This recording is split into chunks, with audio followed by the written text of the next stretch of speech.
It's not only this last week, it's the week before as well, because you bunch it all up. It's so much. I feel burnt out from wrestling, if I'm being honest. Yeah. Mania will do that to you, though, won't it? That's the thing. Yeah, it always does. But yeah, we're gonna try and sort of focus a little bit on as we go forward. We'll always do pay-per-views, but it might be that one of us watches Raw, one of us doesn't, or whatever. And we'll just recap it. But there's also big news in the wrestling world right now, which is lots of people being let go by the biggest company in the world that can definitely afford to keep them. Yes. Some shocking names. Some names not surprising. I'll be honest. Some would be fine, and some are like, what the fuck? Yeah. I think the biggest two for me is probably Mickie James and Samoa Joe. That's the biggest. Fair. I would have said Peyton Royce, Billy Kay, and Samoa Joe would have been. Yeah, I mean, I would put them in the middle of the. You got Bo Dallas, who I would put as someone. He should have gone a while ago. And then you got Samoa Joe at the top. Where what are you even thinking about getting rid of him? Like, what are you even doing? But like I said, I put Peyton Royce and Billy Kay because I think they could have developed into something more. So the potential was there. Yeah, and not to mention Peyton Royce has to be AEW bound, and Billy Kay with her probably. Strengthens a direct rival. Strengthens probably the weakest part of. We'll get into AEW later, but the weakest part of AEW programming is probably its women's division. Yes. And you send two very talented, very funny, and people directly there. I mean, Sean Spears and Peyton Royce are married, so it's not exactly it makes sense that there's only one destination. I would have thought in that terms of that. Yeah. Yep. So, do you want to start off with WrestleMania and our predictions? Yeah. And do a recap of what we said? Yeah. Okay. Okay, so we'll start with night one then, and the WWE title match. Should we go match by match and then say what we predicted and then the way it went? And well, actually, I've just had a thought. We've not really given Simon a chance to give us his wrestling introduction and his wrestling story. So Simon, tell us about your wrestling preferences, your wrestling background. What's your favorite fandom? match? Fandom.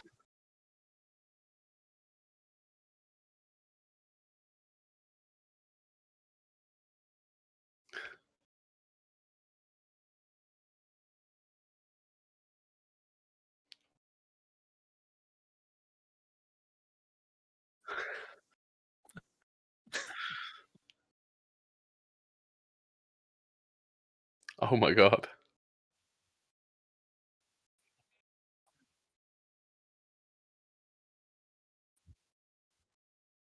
AJ.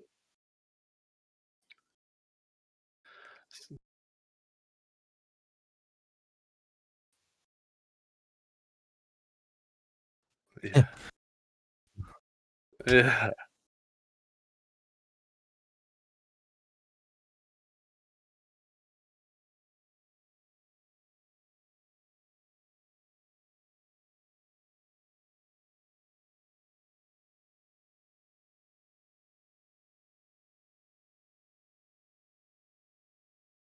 Ooh. Yeah. Yeah, but still.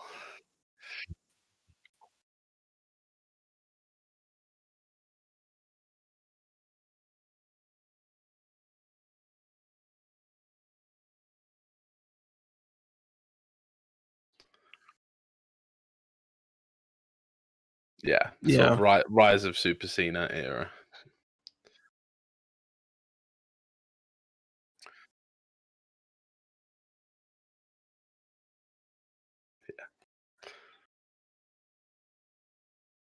Yep.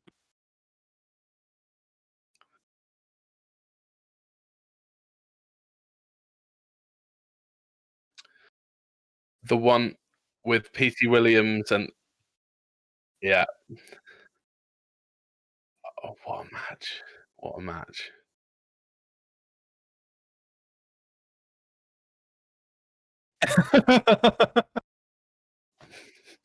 In the least.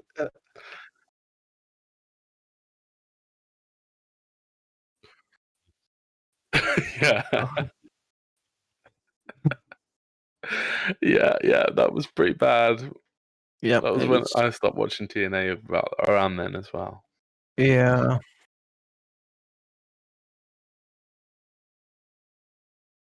Yeah, that was 2008. Yeah.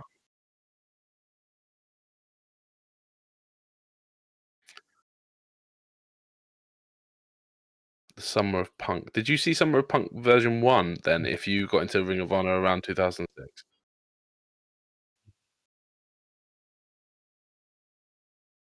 Right.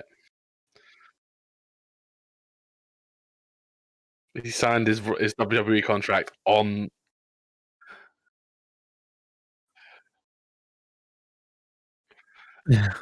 He signed his legitimate WWE contract on the Ring of Honor World Title. Yeah.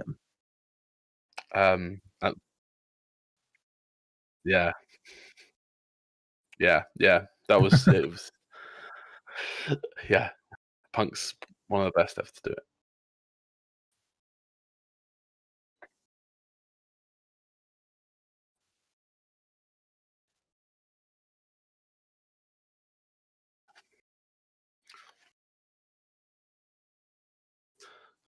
Are you what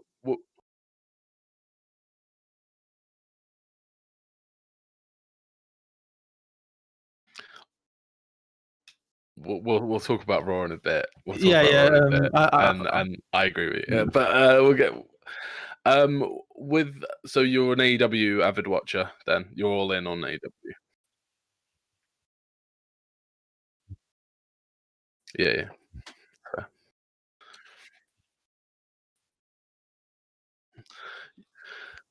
It's all right. I'm watching it all, so I can let you know what bullshit they're coming out with next. It's Frosty's our WWE correspondent. So yeah. But the so were you all in on AEW when it was still when it wasn't AEW yet? Were you following the Bucks and Kenny and watching Ring of Honor and New Japan and stuff like that?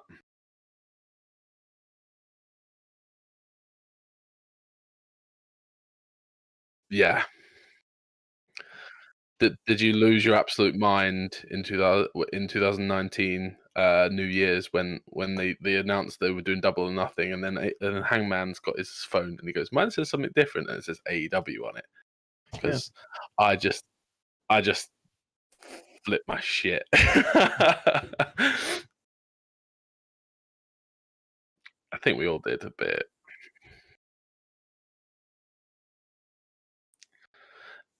It was yeah. It was strongly hinted for a few months, and all of a sudden these random like trademarks were taken out, and Cody was taking out like All Elite Wrestling's Wednesday Night Dynamite, Tuesday Night Dynamite. All of these things were being trademarked. Everyone knew what was going on, but it was still cool to happen. Favorite match of all time, other than you've said the Ultimate X one.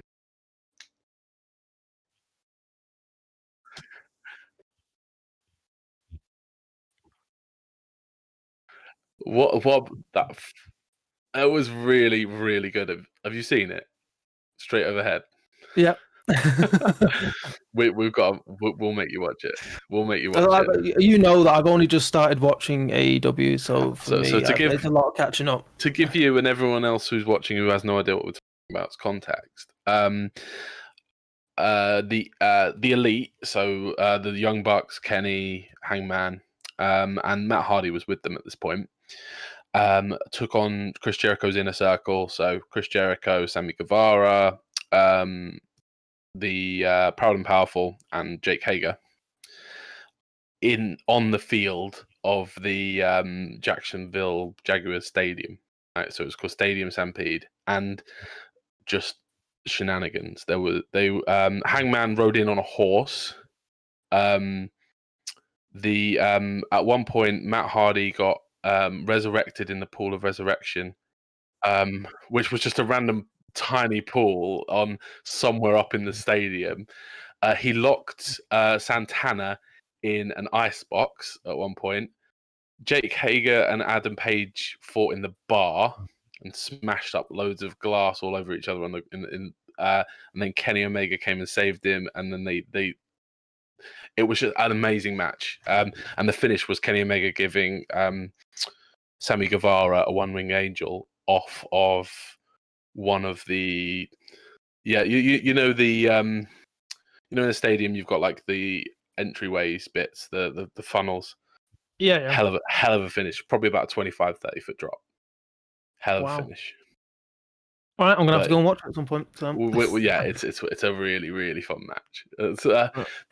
That's an interesting insight into your so Ultimate X and Stadium Stampede are like your spectacles.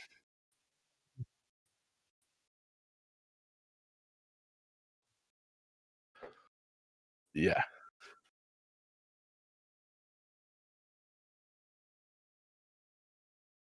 Unbreakable 2005. Yeah. Yeah.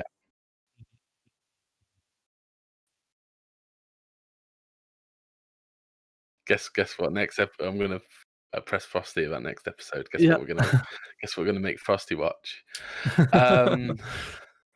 Right. Yeah, but no, it's good. It's good to get that background on you, Simon, so we know like where your opinions are coming from in your head, like in terms of what you're comparing it to and what your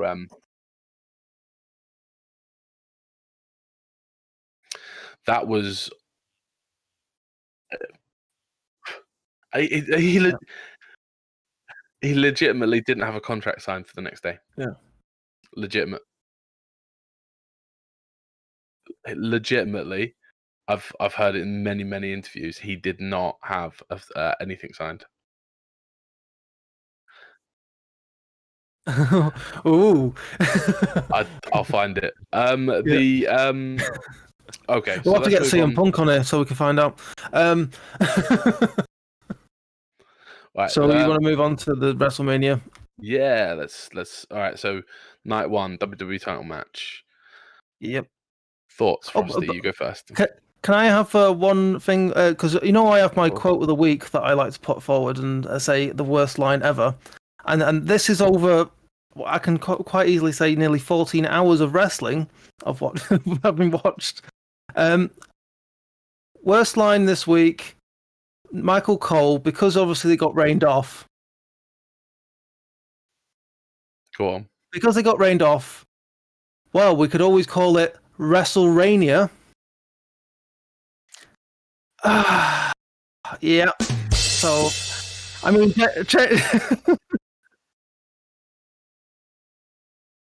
so JR got my vote last week for his line, but this one is definitely Michael Cole's title. Jesus, man. Anyway, in regards to the WWE Championship. Fuck. Yeah. Right, WWE Championship match. Yeah, I thought it was a good start to WrestleMania. I thought it was fast-paced, hard-hitting, entertaining, surprisingly technical because we saw quite a few arm bars and Kimuras and stuff like that. I wasn't expecting that from the big men. Obviously, seeing McIntyre jumping over the top rope was amazing, even though apparently MVP and Bobby Lashley do not know how to catch a bloke at all. They just let him drop through between the middle of them, and he just took the full force on his back. Hell of a botch. Yeah.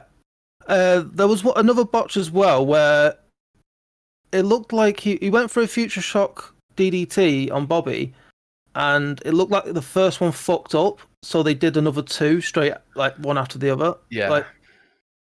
So that was, and then obviously, I felt like both Bobby Lashley and Drew looked great in this match. I don't think anyone got hurt in terms of like reputation or anything. And obviously Bobby Lashley won via submission and as a distraction from MVP. The only thing I will say, the distraction thing was a bit, you got thousands of people screaming and shouting, and he got distracted by MVP going, "Hey, Like, do you know what I mean? If you had like an air horn or something, like like something that would have come out like over the crowd, then I could go with it. But that was my only thing. But I really enjoyed it, and I gave it a B+ on the match. I gave it an A-. My thoughts were it was pretty intense, and I really liked the point. So the Raw promo earlier this week, Drew said something along the lines of the Hurt Lock is no joke. Yeah. And then he comes on to WrestleMania, and that's he passes out in it. And I just thought that's he's protected himself there with that promo, and I didn't even see it coming. Yeah. But ultimately, I agree with you. Right winner. A little bit of shenanigans to protect Drew. He didn't really need it because it's Bobby fucking Lashley, and look at the size of the man. Yeah. But yeah. Yeah, both of them were protected in that. Yep, sure. So yeah. Oh. I need to remind myself about night one. The main thing I took away from it was the opening shot. Just look at all that COVID spreading. It's actually kind of weird to see fans in there again because it's been so long. It's like I'm kind of used to them not being there now.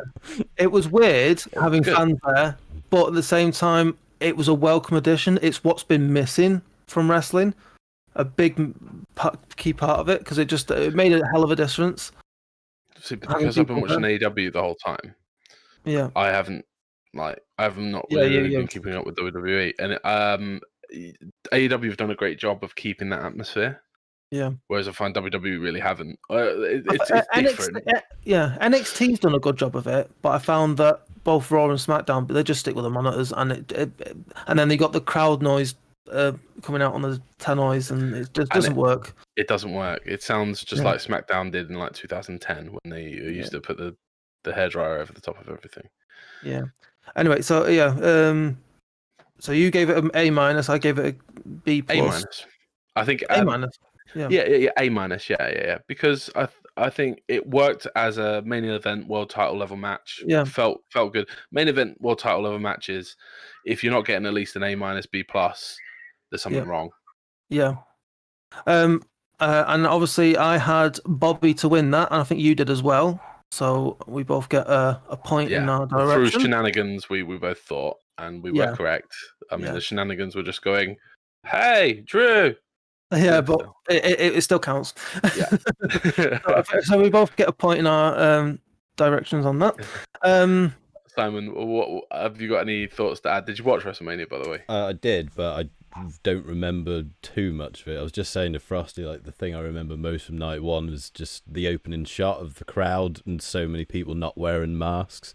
Just thinking, oh boy, in 2 weeks. Oh God! I don't remember too much of what happened in this match, but I knew I was expecting McIntyre to win, so I was kind of shocked that Lashley actually did retain. Yeah, that's fair. Yeah, we thought that the fact that Bobby only just won it, that's why we thought, he's likely to keep hold of it. We thought it was going to stretch, and by the looks of Raw, which we'll get to, it is going to stretch. Yeah, because Mania is the time for baby faces to win belts, and neither title changed. Depends what night you're looking at, and we'll get to night 2. Yeah. But yeah, I agree with you to a point. I think that's the end where baby faces should have their final hurrah, but also if the baby face wins every time, then there's no impact to it. So I like this. They need to have a mix on it, and I truly think that this was a good thing because Bobby had only just won it. It would be a bit shit to take it off him after he's only held it for a month or more. And it's worth thinking about. This is the bookend. This sets the tone for the show. Yeah. And then there's another bookend which we'll come to in a minute. Yeah. Yeah. So moving on with that, we had a backstage segment with the NWO and Titus when Bayley suddenly turned up to Raw. I don't know. Was she like the third unofficial host of WrestleMania? I don't know. Thank God all I've got in brackets is why WWE why fuck her up? Is she injured? Because I was like, why is she in backstage segments? Why didn't she have a match? I think what it is, they haven't got anything real story-wise to give her, so they've just put her in this position of being a goofy heel douchebag. What? But when she changed, she was like, all serious and like total opposite of a huggy, happy thing. Like now they're just making her a comedy heel, are they? Yeah. And God, waste. What a waste! That's what I mean. Why I said why fuck her up? Because it just. Was this the moment? I mean, you've watched it more recently than me. Was this the moment where Hulk Hogan came out with Titus, and then Titus? No, this was in the back, before. And NWO were there with. I don't think Hulk Hogan was there at the time. I think it was just Titus. And then Bayley comes out and she goes to Too Sweet Everyone, and Kevin Nash just completely just blinked, like didn't even acknowledge she existed. Oh, Nash. And Titus was like, that was entertaining, but I just wish it could have been someone else rather than Bayley. That's where I'm coming from. I mean, no, exactly. From then on, we had the tag team turmoil match, which, man, I put weird spot on the card. Wasn't really ready for it, and also, pitch. Yeah, I put boring in big, massive lettering. Boring. I put bit boring. Yeah. Yeah. And obviously, the team, our predictions were completely wrong. We put Riot Squad on there, and it was Tamina and Natalia. Tamina, a talent who hasn't been used in nearly 2 years. And Natalia, who is getting on a bit, exactly. in the nicest possible way. What grade did you give it, by the way? Because D. I put D. I put a grade D on that. So if I get bored by a match for longer than like maybe 20 seconds, then it's automatically a D because it's not held my attention. The only reason I carried on watching it was because I just put it on. If I could have skipped it easily, I definitely would have. Yeah, same here. It was a match that I lost. I don't even know how long it was. Let's say 20 minutes. I lost 20 minutes of my life and I'm never getting it back, and it wasn't worth losing it. Didn't deserve to be on the Mania card. She could have been on the SmackDown beforehand. Nobody would have given exactly. a shit. And do you know what? I would have rather had the Andre the Giant Battle Royal on the card than this. And that's a great spot on the card for it as well. Second match, like after the world title goes to a heel, everyone that everyone's like sags down. Yeah, Andre the Giant Battle Royal, it builds up and then you have a nice finish. Yeah, this was just pointless because it was slow paced anyway. Because rather than having all the tag teams out at one time, they just series of poor matches. Let's be honest. Yeah, and it was never going to be fair on the person. Whoever came out last was never going to lose. Let's face it, because the person who it's energy wise, it wasn't going to make sense. Yeah. Anyway, Simon, any input on this at all? No, you just wiped it from memory. I have no memory of this match whatsoever. I can't. Not even who was in it at all. I'm reading back now. I'm like, were they in it? I don't remember that at all. That sums it up completely. It was tripe. Yeah, I mean, I'm not even going through the competitors because I can't be bothered. Just. But point is, the wrong people won, and it was boring. So, moving on to what I put as a great match, Cesaro and Rollins. Yeah, I can't agree more with that. That's match of the night contender. Was better than the WWE title match, in my opinion. Yeah. Although obviously the stakes were lower, but the match was better. Really, really solid match. Yeah. So I just put amazing match, potential match of the night at the time. To find and I just put in some details about what was happening in the match, and that obviously you got Cesaro finally getting able to do the swing. You had lots of counters and stuff. Very technical match in terms of that. It was just entertaining from beginning to end, I found. And well placed as well. After that bollocks, you needed something like this to rescue Definitely. Yeah. Definitely. And almost like they knew that second match on the card was going to be crap. Yeah. Yeah, I put match of the night contender. And I gave it an A. I gave you the same grade. We agree on this match. We're supposed to be arguing here, Frosty. Yeah, I know. We're supposed to be arguing. But when it's good. We can argue. Do you think Seth's entrance worked or not? Yeah, actually, yeah. So they gave a load of shit to AEW about their pyro going off. During that bomb. Yeah. Bollocks, whatever that was. The exploding Deathwire match. Yeah. I just thought it was funny that only some of his poles were on fire. With fire, you've just got to forgive it. Yeah, so, I know. Yeah, but yeah. That was the only thing to take away from that match. Was the entrance was fucked up. It was good. Everything else was great. It was a great match. It was a great match. But yeah, that's what I'm saying. Yeah. It wasn't like S+. Oh my god! But then it can never be on that point of the card with no immediate stakes. It's never going to be. And even if it was, they'd probably be told not to have a good match to not piss on the other parade. Yeah, I mean, ultimately, once you're out there, you know, there's only so much producers can do. But yeah, I know what you mean. It's I don't see them telling Rollins to rein himself in too much, especially with, I mean, what's to come at the tag title match. I don't see them burning the crowd out for that. So, but yeah, it's solid. A. Yeah. I mean, it should be, considering who we're dealing with. We're dealing with Cesaro, who phenomenal talent in terms of wrestling and stuff, and then you got Seth Rollins, who is one of the best wrestlers on the planet. So you should get a good match out of them at WrestleMania on the biggest stage of them all. You know what I mean? Yeah, Rollins is definitely in the top 20. Yeah. Top 20.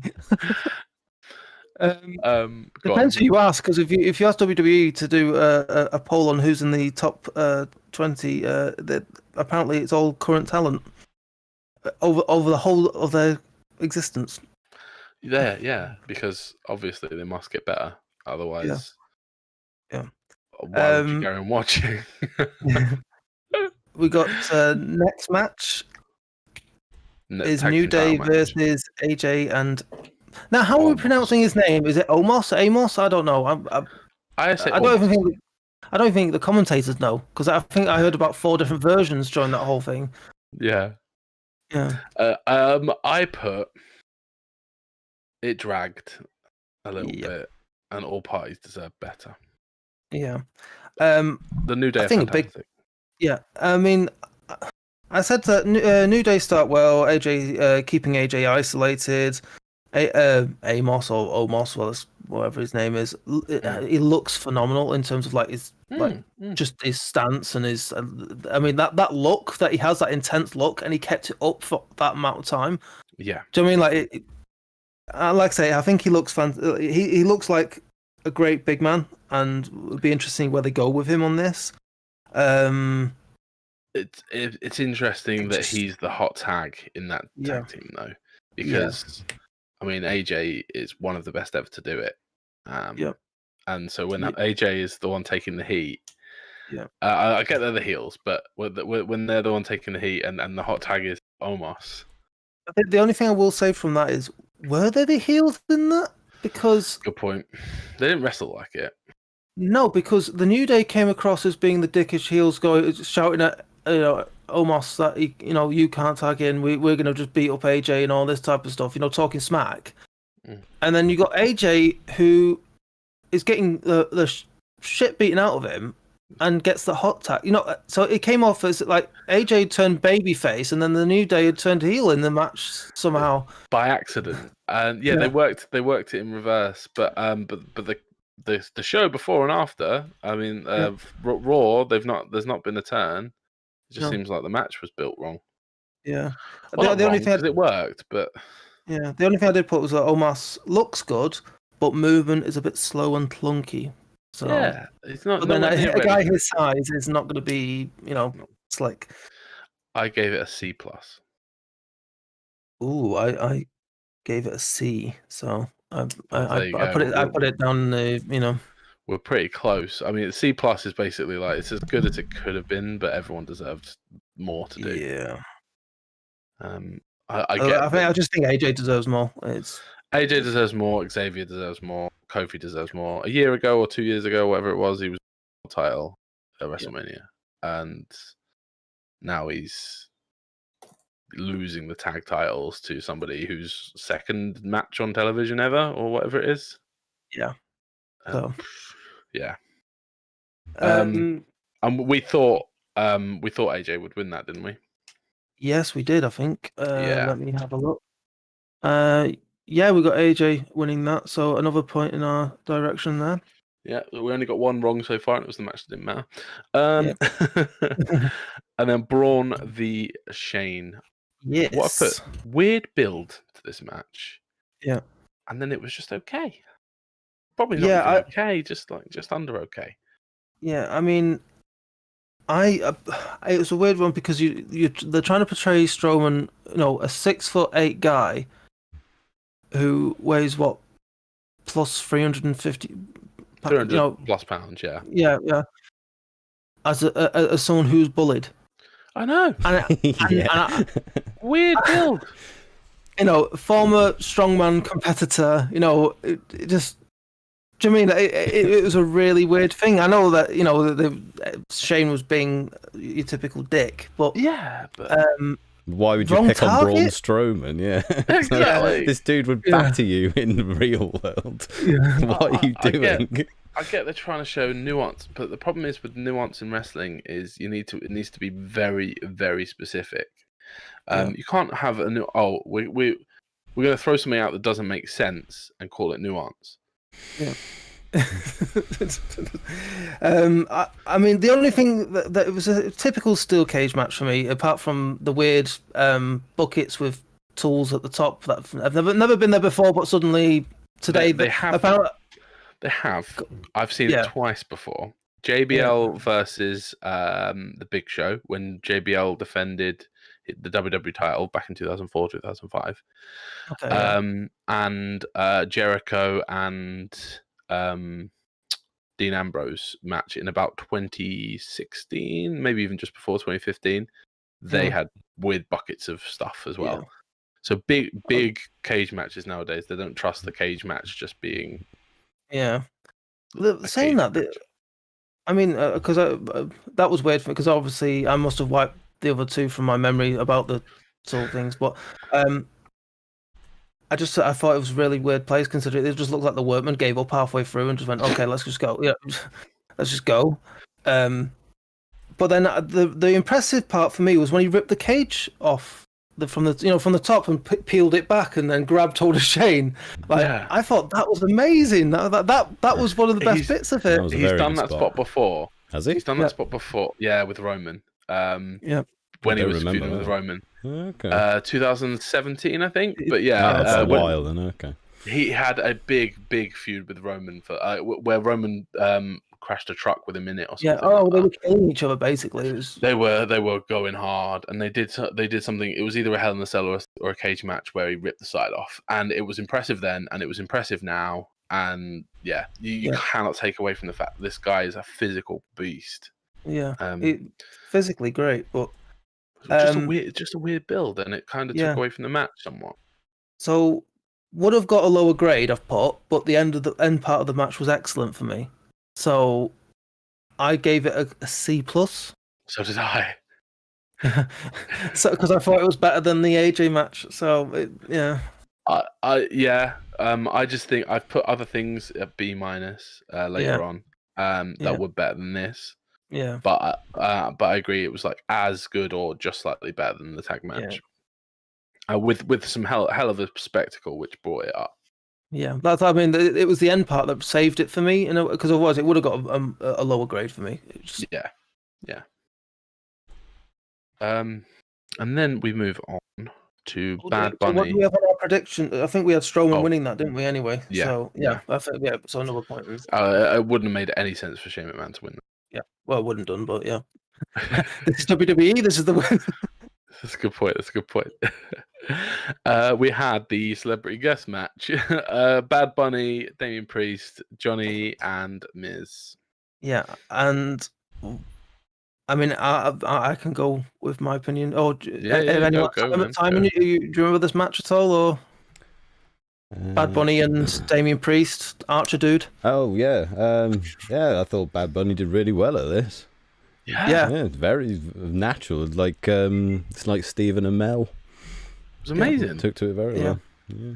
I couldn't agree more. I mean, that was it. The Bunny Destroyer they dubbed it, but that was another one. Like, I can't believe that actually got approved. Like, who on earth let him do a pile driver on WWE programming? He got to do a Canadian Destroyer. Canadian on the Destroyer outside. Yeah. I bet they got shouted at for that. I had this match down because last week when we did the show, I had this match down and going, no, I don't want celebrities in matches. I don't believe in it. I hate it. This actually was one of the better matches of the night. Like I loved this from start to end, and it was fantastic. We talked about this last week. Miz is so underrated in terms of his ability to make everyone else look good. Like it's untrue. So like I said, I mean, here I got it. Bunny Destroyer. Oh my god, that was amazing. I put spectacle. Yeah, it's what I've used a few times today, but I put props to everyone involved in this. Was better than expected. Really fun match, entertaining from start to finish. And I also said that Bad Bunny had obviously taken his training very seriously. Yes. Someone, actually loves the business and actually wants to take it serious. Yeah. It clearly showed a lot of respect. Yeah. And hard work, and there's a reason they put him on the card. Yeah. Okay. I gave it a B+ / A-. I gave it an A-. Yeah. Yep. I think that's reasonable. Yeah. I'd like to say I really enjoyed it more. I think because I had a low expectation, so it. Yeah. Like it had no right to be that good. No. That's the way to put it. It had no right to be that good. Definite surprise. And then the main event, which was for the first time ever, 2 women of color in the main event, and that shouldn't be just brushed past. That's like a big thing. Oh yeah, massive. There's not been that many people of color as world champions. There's not been that many women main events. So this is a big moment for WrestleMania. Sasha and Bianca. Yeah, and you could see it on their faces, and it just added to the stakes. In like a really, really good way. I feel they delivered on that as well. Like it was a good match. Match of the night for me, above Rollins and Cesaro. A. You were okay to disagree, but that's what that was my. I'll be honest. It did not keep my attention whatsoever. This match. Same. It had some good points, but like it. I mean, Sasha was showing. I think that was one. I think I don't. It dragged, and I thought Sasha was showing why she's one of the best. I thought Sasha was putting. I think it was Bianca that was the problem for me. I don't know. I will say I said this last week. I don't like Bianca Belair. Yeah. Like as a performer, I don't think she's at the level of Sasha. But this match, it must have been me being obsessed with Sasha Banks. But she was really good. Yeah. Like I say, it just couldn't keep my attention. I gave it a C- because it just couldn't. I couldn't give it fair. attention. Yeah. That is a huge disparity. Yeah, I know. Yeah, but it's just I don't know. There's something about Bianca Belair that just makes my mind go switch off. I'm not interested in watching you on TV. I mean, the only good part was when Sasha got whipped by her hair. That was cool. And it was like, it looked like a massive line there, just like, oh god, that must hurt like a bitch.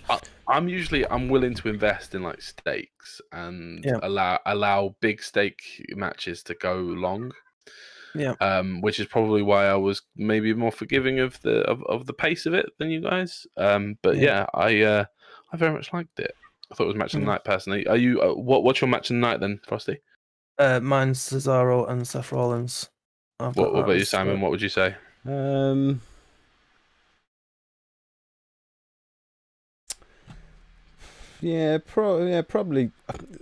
the Cesaro thing. I thought that was for a title, like the WWE title or something, because I was watching it. I go, oh, cool, he's finally made it. And then I'm just looking back at it now. It's like, no, it's just a normal match. It's like, oh, god damn. He's got screwed over again. Well, we can. Because obviously I don't know if anyone else watched SmackDown, so we can talk about it later on. I haven't yet, but we will definitely. No, haven't. Okay, I will talk about it later though, because it's a good thing. I think did we have Bianca to win? I can't remember. Now you're asking me. How's the hair whip thing not a DQ? Is it because it's part of her? Yeah. Same as hitting her with the foot or whatever, isn't it? Yeah. I had Belair to win, so I think we both had Belair to win. So yeah, well, so for night one, very predictable. I got a 5 out of 7. I got a 6 out of 7. I ticked it too. Yeah, because I had Bad Bunny and Priest, Bobby Lashley, AJ and Omos, Braun Strowman. I think that's what I had. Seth Rollins to win, and obviously Cesaro went over. Yes, that was what we disagreed. And then we got the Riot Squad. We both got Riot Squad wrong. Yeah. Very predictable night. I mean, 5 and 6 out of 7 each. That's not a bad thing, because Mania should be like you should see it coming in a way, but I think we probably called the biggest swerve of the night, which was Drew not winning. Simon, you said you very much felt Drew should have won that. Yeah, I wasn't really aware of the build up to it though. Like, I didn't know Lashley had only won the title a month ago. It's more that IV Mania should be like the series finale or something. It should be the end to all feuds, but obviously WWE doesn't book like that, because Vince changes his mind every day or something. So. Well, we'll see. We'll see in a minute that they definitely don't book it like that. So night one in all. Yeah. Pretty good. Above average. What do I? Yeah. Yeah. Yeah, So, top half of Manias. Yeah. Not top 5 or anything, but pretty good. And then night 2. Yeah. Go on. So Fiend and Randy Orton. Thoughts? Yeah. My notes weren't so because at this point I think I had so much wrestling that I put the words confused. Yeah. Bored of this matchup, not the match, but the matchup between Bray and Randy. Yeah. And I couldn't get invested. And then the ending was very confusing. So on top of struggling to invest myself and then being confused, but a C. Yeah. I gave it a C as well. Fiend's entrance was entertaining. I did like it. I did like that aspect of it. The red light is just terrible. I can't take it out the fucking match. I don't like the red light. Apparently it's better live, but I'm not live. I'm not there. So hardly anyone's live at the moment. Yeah. Well, so do it on house shows then if it's better live. Yeah. Match I put was meh. I just put meh. Yeah. I did like what they did with Alexa. I thought the look at the end was amazing. Like I was about to mention that too. Down and with the black and the she just looked. It looked Alexa amazing. Bliss has stolen all of Bray's heat. That's all. She's just literally a heat magnet. I don't know how they did that. Well, Bray Wyatt is like that anyway. Like, have you not noticed every time he builds up to a certain thing, then something takes it away from him? I don't know if it's himself going too far with the role or whatever. Like, but something comes along and just snatches it from him. Vince McMahon uses him as like a heat magnet and then just transfers it to where he actually wants it every damn time. Yeah, I've never seen him invest fully in Bray apart from when he beat Cena. a year or two ago, and then suddenly, Goldberg wants to get another $2 million from us, so we're just going to give him the title. Yeah, and then we'll do that. And I'll move all the heat to the place I want it again.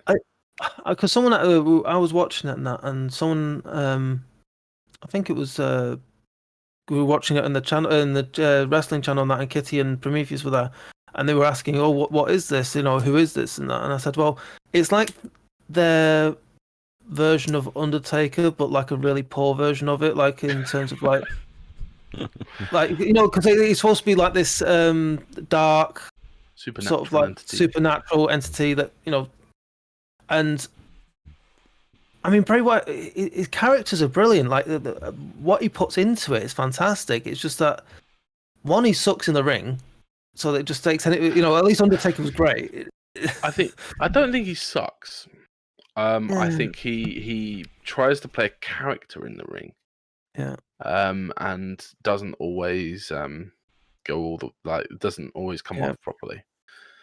I don't know. He's had great matches before. Yeah, but when I think about the great matches he's had, I mean, the one with Daniel Bryan was a fantastic match. But then it's Daniel Bryan. Like, how do you have a bad match with him? Yeah, he's one of these. Yeah, he's one of these people who can be carried to an absolutely excellent match. But Randy Orton is definitely not one of somebody who elevates his opponent. He can match his opponent, but he can't elevate. He's called Randy Borton for a reason. I've never enjoyed a Randy Orton match as far as I can remember. I've definitely enjoyed Randy Orton matches, but only with opponents that are already good. I was going to say his rivalry with John Cena at the beginning. Yeah, it was in. Yeah. When we got into the 15th world title fight between them, then Randy Orton and Seth Rollins is always a good match. Randy Orton and Roman was some good matches. Randy Orton and Brock was a good match. Weird ending, but we'll go into that another time. The one with the elbows, yeah. The one with the elbow, yeah. Sorry, just to say, Kitty said that she thought that Alexa was super cute. Alexa was fucking gorgeous. Alexa Bliss is. I mean, I can see why they're trying to move all the heat onto her. But because she suits that character that she's got now is just to a T, brilliant. So yeah. So is she feuding with the Fiend now? How's that going to work? I don't know, because they both disappeared at the end, and I thought, well, what does that mean? Does that mean that the Fiend's dragged her away and Raw explained it a tiny bit, but not really? Because this seemed like the end of the feud match. And yet, Randy was clearly the heel, and he's won. It's like, what? That's not satisfying at all. Bray should. Did any of us have Alexa to win? No, because that's how it felt at the end of the match. I think I even got this one wrong, didn't I? Yeah, I think I had Fiend. Oh no, yeah, because Randy won, didn't he? Mm-hmm. Yeah, so I got that one wrong as well. Yeah. I'm pretty sure I had Fiend to retain, so yeah. But let's see. I wonder what the fuck that was then. What? My sound alert just went off, and that someone's playing Queen "Goodbye Everybody." I was like, "What the fuck is it? What's going on? If I just put music on?" Where did they hide the big Jack in the Box thing? Because that disappeared too. No idea. How'd they get rid of that? It must have been collapsible. Yeah, and must have but they had the whole windy mechanism thing for his platform. So unless it's something they can just quickly strip down in 20 seconds or something. They zoomed out, didn't they? And then they cut to a segment straight afterwards. So I'm guessing while they were doing no, because the lights came back on to show that they both disappeared, but the box had gone as well. Oh no, it was still there. Was it? Yeah, I sworn it disappeared. I thought it disappeared as well, but then I looked carefully because it zoomed out. Thank you, Luke. And it's it was still there. It just clever camera. Yeah. Because I thought it disappeared as well. Yeah. Well, anyway, it was a decent start to Mania. It was an okay opening match. It wasn't the best. And we have yet another fucking boring match too. Yeah. Well, I just wanted to, again, just before that, we had a segment, and again, what has WWE done with Bayley? Because it was another bullshit thing with her. And then we got onto this fucking Hulk Hogan makes a good pirate. He should be in like Pirates of the Caribbean. that costume really suited him. Again. Yeah. The booing of Hulk Hogan was so perfect. Yeah, I heard that. It's like Cherry Titus, and then as soon as Hogan talks, boo. Yeah. I was like, why are they doing that? Is it just the racism thing? I think he's freaking racist. Yeah. Don't you feel it was very uncomfortable between the two of them? Yeah, because Hulk Hogan's a racist. I was uncomfortable when he started calling Titus brothers. Like, we all know what you mean when you say that, Hulk. Yeah. But what am I saying? Surely someone should have looked at that situation and said, "Do you know what? If they're not comfortable, why are we trying to force it?" But then we've got the racist match coming on later on anyway. So let's just Okay. Right. Yeah. But anyway, the women's tag team match. Yeah. I've underlined this twice. Boring, and I refuse to rate it. I gave it an F. Because I thought I have to give it some type of... That's a fair point. I'll give it an F. Yeah. Why is Shayna Baszler in a tag team with Nia Jax? I don't know. They could have used Shayna as a Ronda Rousey replacement until Ronda comes back. Yeah, but quite easily. What? Shayna deserves so much more than this situation. I mean, the funniest thing I got from this match, by the way, so I did actually take something away from this, was when Graves called Tamina Godzilla. What? Jeez. That's I burst out laughing at that part because that insinuated that means Nia Jax was Kong. Oh my god. Oh no. Oh my god. Oh, yeah. Oh god. It was horrendous. So just a poor match, and I put please rescue Shayna. That's yeah. Not a reflection on anybody specifically in thanks, Kitty, for the subscription for the second month. Thank you. Ooh. Yeah, like Period. all of them have a role to play elsewhere. Apart from Nia Jax, who needs to be released. But overall, wish it wasn't on the card. Is Nia Jax part of the Anoa'i family? Yes. She's. Yeah. Oh, thank you, Luke, for this. Your second month for subscribing. Very much appreciated. Frosty's having them roll in today. Yes, she is. She's The Rock's cousin of some description. They're all cousins, aren't they? Yeah. I mean, I think Tamina somehow is related to through some weird way. Jimmy Snuka's daughter, and wasn't he like an honorary member of the family or something? Same as Rocky Johnson. It's all.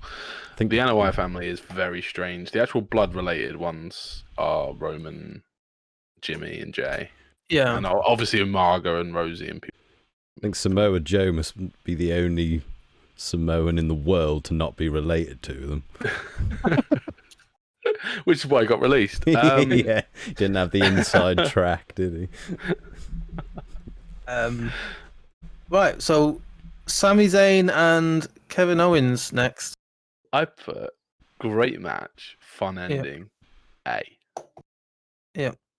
I gave it an A-. But we're not far off. No, so not far off from that. I thought it was a, solid, entertaining match.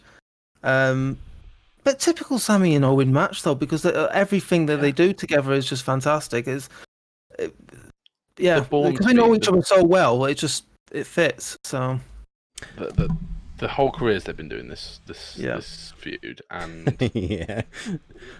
I knew Sammy was doing the conspiracy theory thing, but I didn't realise he was feuding with Kevin over it. So to see it pop, I was like, "Oh, excellent! This will be good."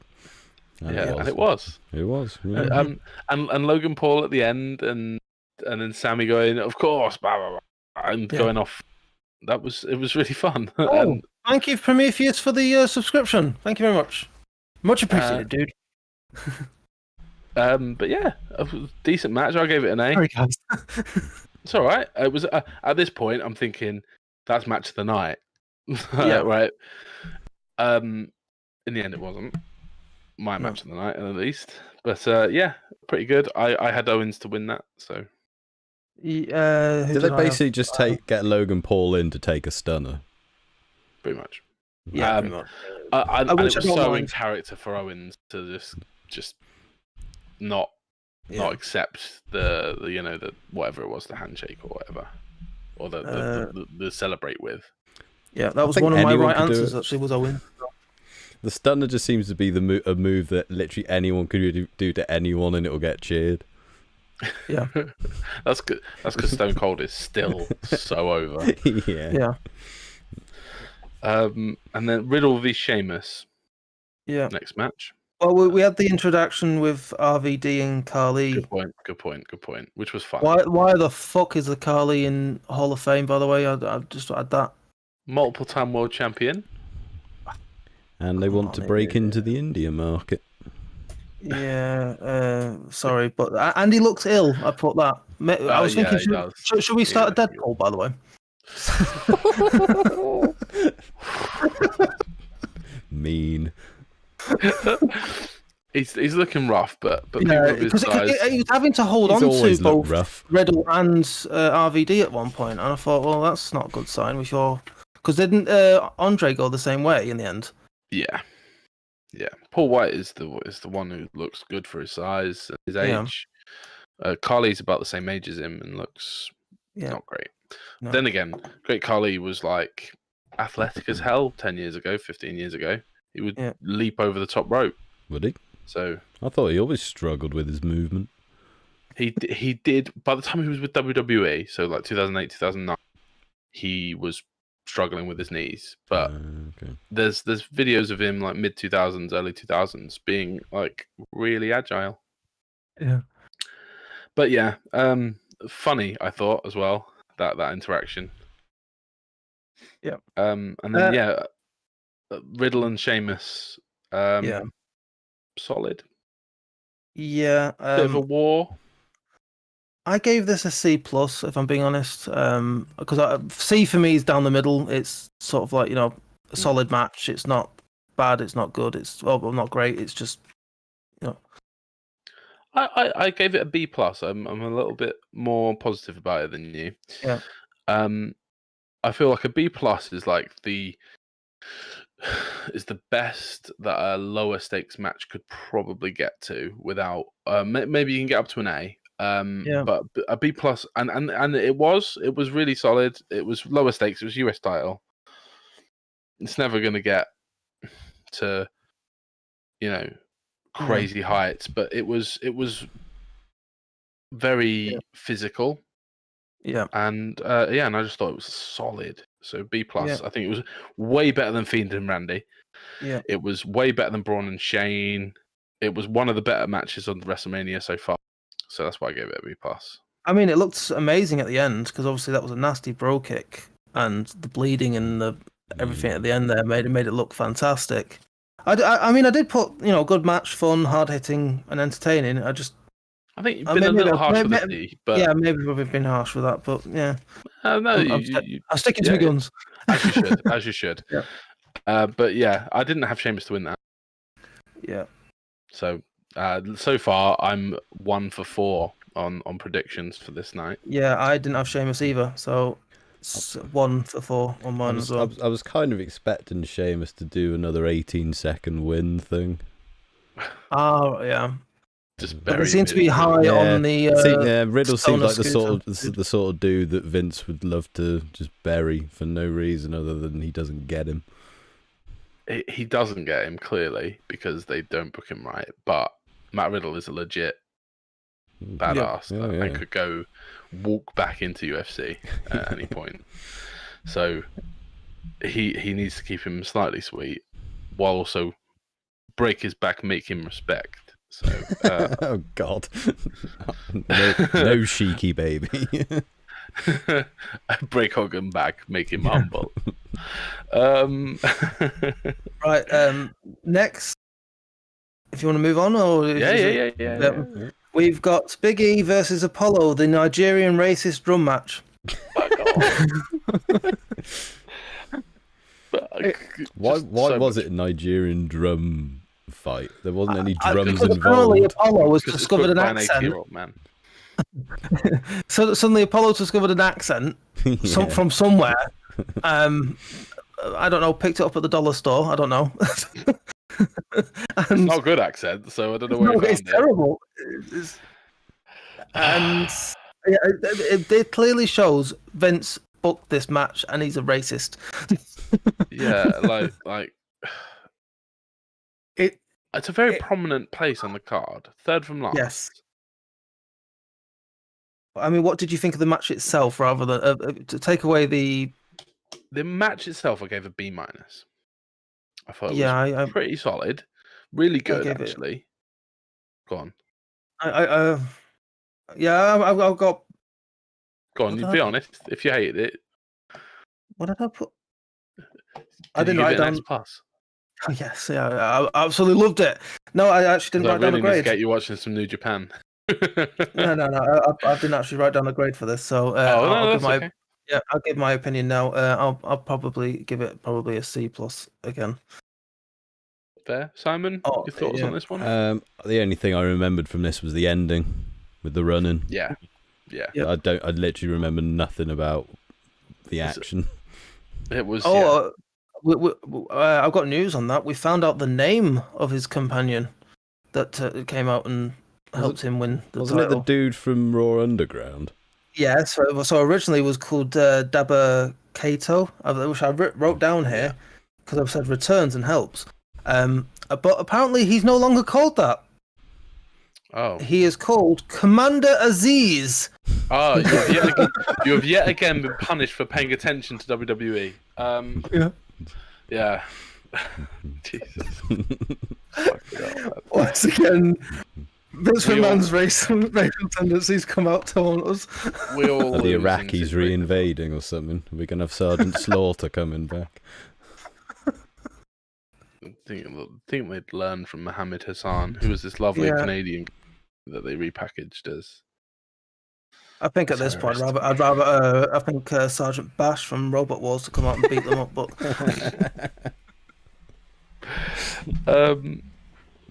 I actually put I put Apollo wins and then why the accent? I don't understand the accent. So I don't. I've not seen enough of the build up to understand why this match was like this. Yeah. Big E should be in the world title scene. Why is he not? Didn't Kofi start up with his Ghanaian accent again? Yeah. Oh, what, recently? I think so. Yeah. I don't think so. No, it's not recently because I heard him speak on WrestleMania and that, and it was all his typical New Day stuff. So it was just his accent. I don't. Maybe he was doing it when he was world champion. Maybe when he was because I know he visited, didn't he? I thought I read somewhere recently that he maybe it only happened for 1 week of TV. I don't know, but I'm sure I read somewhere that he'd started up his Ghanaian accent again for no reason. Well, no, originally he had a Jamaican accent when he first debuted. Yeah. Oh yeah. Man, he gets around, doesn't he? Yep. And now we move on to Asuka and Rhea Ripley. I loved this match. I thought it was great, fantastic. Rhea is a star. I think it's because I'm in love with Rhea Ripley. Yeah, so I can tell. I thought it was alright. And I gave this a B+ for me. Oh, okay. So I didn't think it was much worse. I gave it a B-. It was like it was like the bottom of what I expect a world title match to be without me being offended. Yeah. But I think that's like I say, I put loved it, but I think that's because it's got Rhea Ripley in it, so it's But loved it, but you only gave it a B-, so you only just loved it. Sorry, you gave it a B+, so you only just loved it. Yeah. Fair. My grading system's a bit wonky, I think. I know. It's all right. You just need some calibrating. But I think the right person won. Yep. Rhea wins. Yeah. So again, this was a very heel-heavy night for WrestleMania Part 2. It was Asuka she shouldn't have been in a conversation to win that. And I'm glad No. I think it was the right decision. I think Rhea should have won it. I'm not a problem with that. I'm just saying that. I did feel that over the the night it was very heel oriented. Well, who was the heel in Fiend and Randy? Randy. Both. Randy. No, I don't know. It was definitely Randy. Burned a man alive. Yeah, but it's that's the Randy. Fiend. How does the Fiend come back and be a heel from that? Because he's the Fiend. Yeah, the Fiend is supposed to be a dark force of energy. Oh, look at this dark force of energy. That feels sympathy. I think the Fiend's supposed to be like a tweener, like so he's supposed to flip between the two, and then the Fiend can be a force of nature, and I'm okay with that. But don't then expect us to be sympathetic when he can be burned alive and come back. Oh, he can, he comes in and buries Finn Balor in 10 seconds, but then suddenly Goldberg just does a really hard spear and he can get pinned. I hate that. It just doesn't make any sense. Characters like this never make any sense. That's why you should steer clear of them.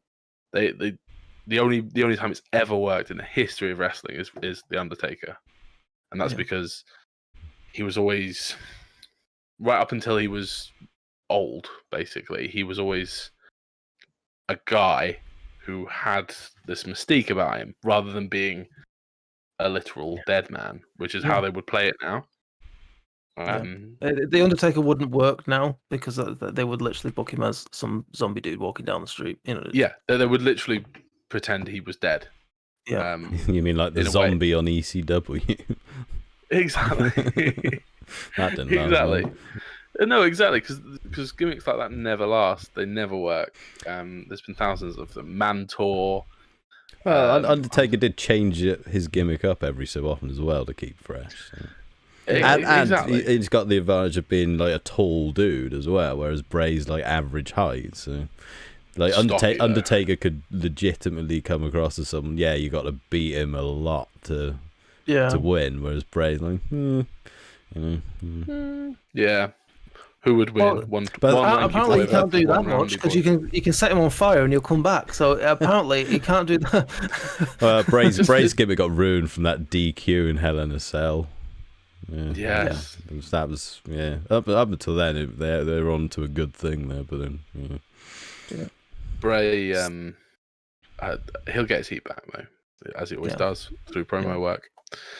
But and then we move on to the match I honestly really wanted to watch coming into this. The main event, the real actual main event, and the actual thing that I'm assuming most people tuned in for. Really, Roman Reigns, Daniel Bryan, and Edge.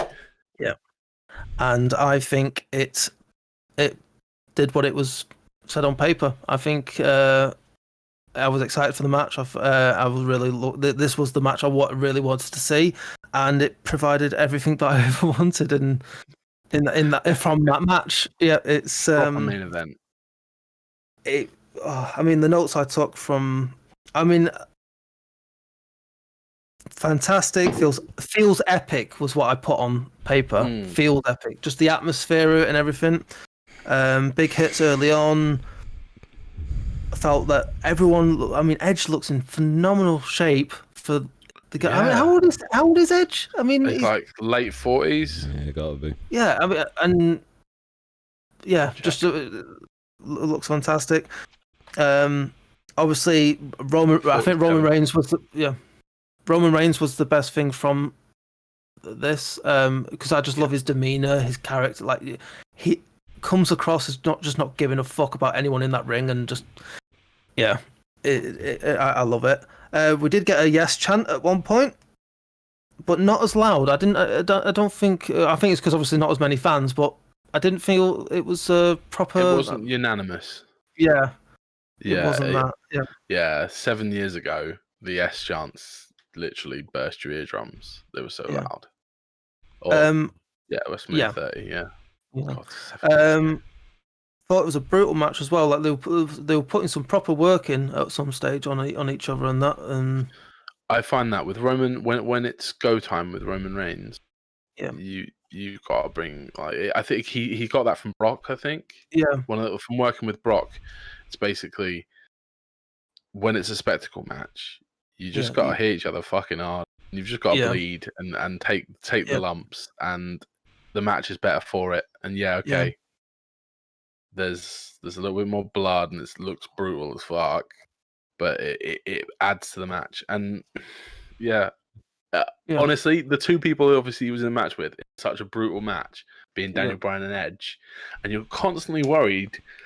It's almost like they were once broken, have been glued back together, and you're terrified the glue hasn't quite set, right? The whole time, and Roman is treating him, and they're treating each other as well, just absolutely brutally. It's like adds to it. It's like, I think he was stood on his head at one point, on Edge's head, and I thought if he moves suddenly in a wrong, I know what you mean. But in terms of heel or face, what was Daniel Bryan? I couldn't. I would have said face myself. Yeah, I thought face, but I don't know. I was sort of. I thought it may be a bit more tweeny. Tweener would be fair, but I always find tweener's a bit of a cop out because it's like, tweener is just a face that acts Heelish, a certain way, or a heel that acts a certain way. Yeah. There is either you cheer for them or you want them to get beaten up, and if you don't cheer for them and want them to get beaten up, they're not a tweener. They're just boring. Yeah. So, like I said, I couldn't decide from, because obviously you saw the promo packages from before the match started and stuff like that, and I just like, I don't know where Bryan, in terms of like, good versus evil, where does he fit in this type of genre? But like I say, I didn't take anything away from it. I put it as match of the night by far. By far. Why do you think they put him in it? I think he's going soon.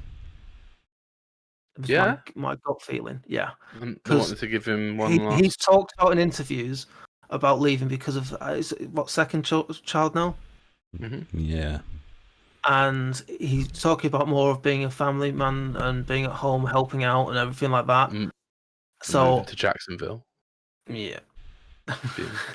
Being friends with.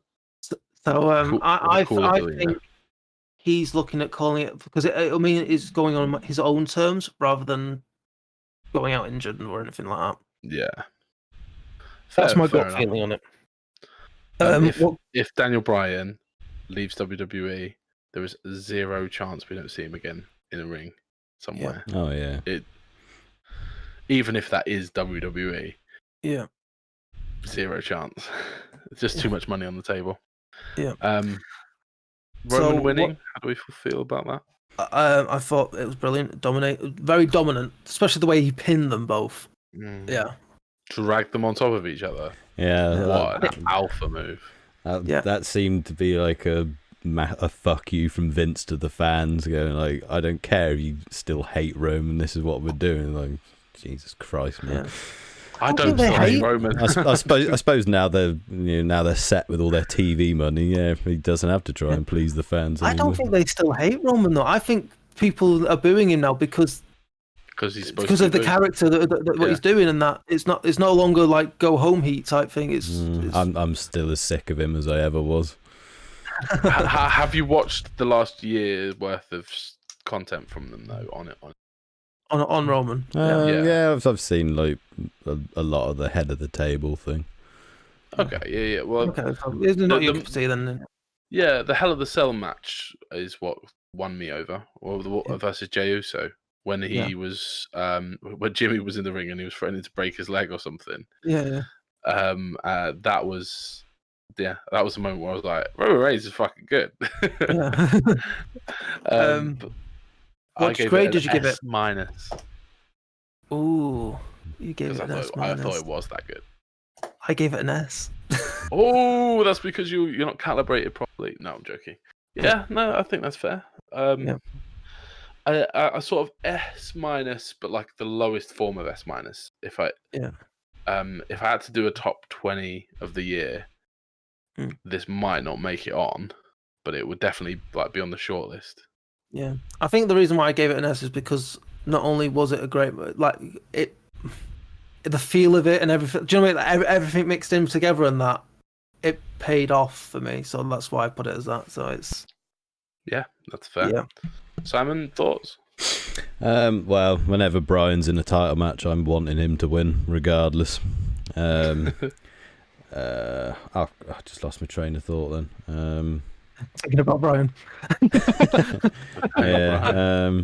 Oh yeah, yes. Because I always forget that just even though someone might be the best, that's not necessarily going to get you anywhere in WWE. Vince likes who he likes, and he likes Roman an awful lot. He likes people who look good on the Tonight Show. I want Bryan to win. I was kind of thinking he was put in because this was going to be like a repeat of 2014. Even though Bryan wasn't like fighting to get into the main event or anything like he was last time. But it was a very different story in my opinion to 2014. Yeah. I don't think it was the same build either. Like, no, I wasn't expecting Bryan to win because of the fact it wasn't the same. Like, it just didn't feel that same way. Coming in cold without seeing the build, I can see why you'd make that comparison. But I wanted him to win just on the off chance we'd get another go of the Planet's champion. That was great. I love that so much. It's good. It's bring back the hemp Daniel belt. Daniel Bryan is apparently Vince's favorite wrestler. That should give you. Why doesn't he treat him like that then? Because Vince likes money more than he likes wrestling. But and you can see why. I mean, he elevated that. Roman versus Edge would have been brutal, but it wouldn't have been an S- in my book and an S in Frosty's. It probably would have been an A+. Yeah. So he elevated it. He was in the right spot of the card. I can't think of anywhere else on the card he would have fit and elevated anything else. So. And like Edge going through all that to win the Rumble and then not win the title at Main is all a bit disappointing as well. I quite like that because if you make a habit out of booking, I think they couldn't do it because of the fact that Bianca had won it from. Like if you make a habit out of booking two Rumble Disney winners, story every time, then it just takes the heat out of the actual Mania match. Yeah. I think it was the right decision in terms of that not having Edge win because I think I don't know. I always prefer Edge chasing a title. I'm not sure I agree with that, but I see what you mean.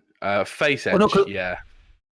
No. I mean even like heel because I love watching heel Edge try use his shenanigans and and stuff like. I like that version of it and that. And then obviously when he keeps hold of it, I do like when he keeps hold of it as well because you get some good things from it. But I do like it when he chases it as well. So I think everybody's better on the chase than they are on the defense. Yeah. But I think of the champions that they have possible, there's a handful of them that carry it well, and Edge is one of the people who would carry it well. Yeah, Lashley is carrying it well. Yep, but definitely. Overall. Where would you put the whole show? Are we putting in part? Because I put part 1 and part 2, and I put an overall, and I put separate grades for overall. So yeah. So part 1, and then part 2, and then overall. So I'd say part 1. My overall grade for it was a B because it had high highs and low lows. Part 1 I put as an A- actually. Because too far apart. Yep.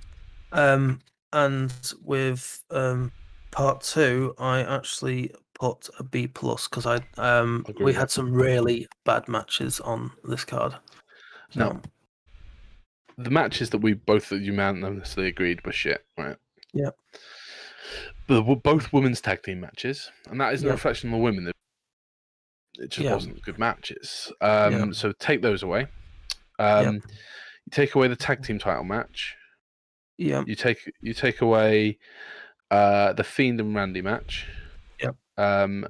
And you take away who else did we think was shit? In fact, even just taking those ones away, taking away 3 matches from 14, it's an 11 match Mania. Yeah. 11 matches can be done in one night. Yeah, and they would have made that WrestleMania one of the better WrestleManias for what a night that would have been. A while. Yeah, like just cut the fat. So yeah, don't fill 2 nights just because you're going to give yourself 2 nights so that you don't have to cut people away. I think sometimes they try and add too many. They're trying to get everyone paid, aren't they? So it's yeah. And it's like you should you know, if you're not good enough to be on the card, you're not good enough to be on the card. You know, you need to work harder through the year. yeah, or go elsewhere. Yeah. Thoughts on that? You look like you had a thought on that. Me or Simon?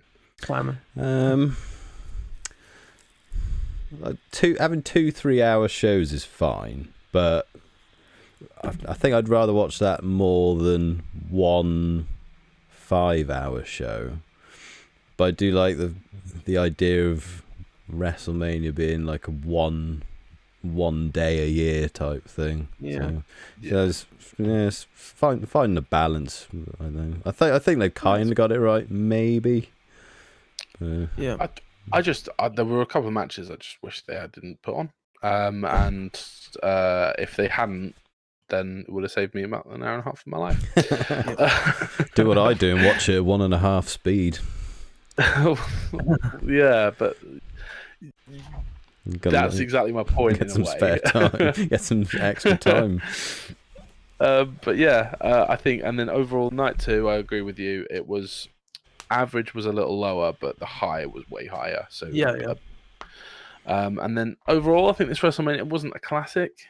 No, I put a B+ on it for overall for both nights. Yeah. Compare it to WrestleMania, but you're not going to be talking about this one like you do about WrestleMania 21. Yeah. WrestleMania 17 or 30. Yeah. Overall, it was alright WrestleMania. Yeah, it was Didn't good. let anyone down. Yeah. Nobody came out of it buried. Really? Bury Michael Cole under any chance? Is that okay? The Fiend can get his heat back. He was probably the one burnt most from it. We had the New Day maybe got rolled a little bit, but yeah.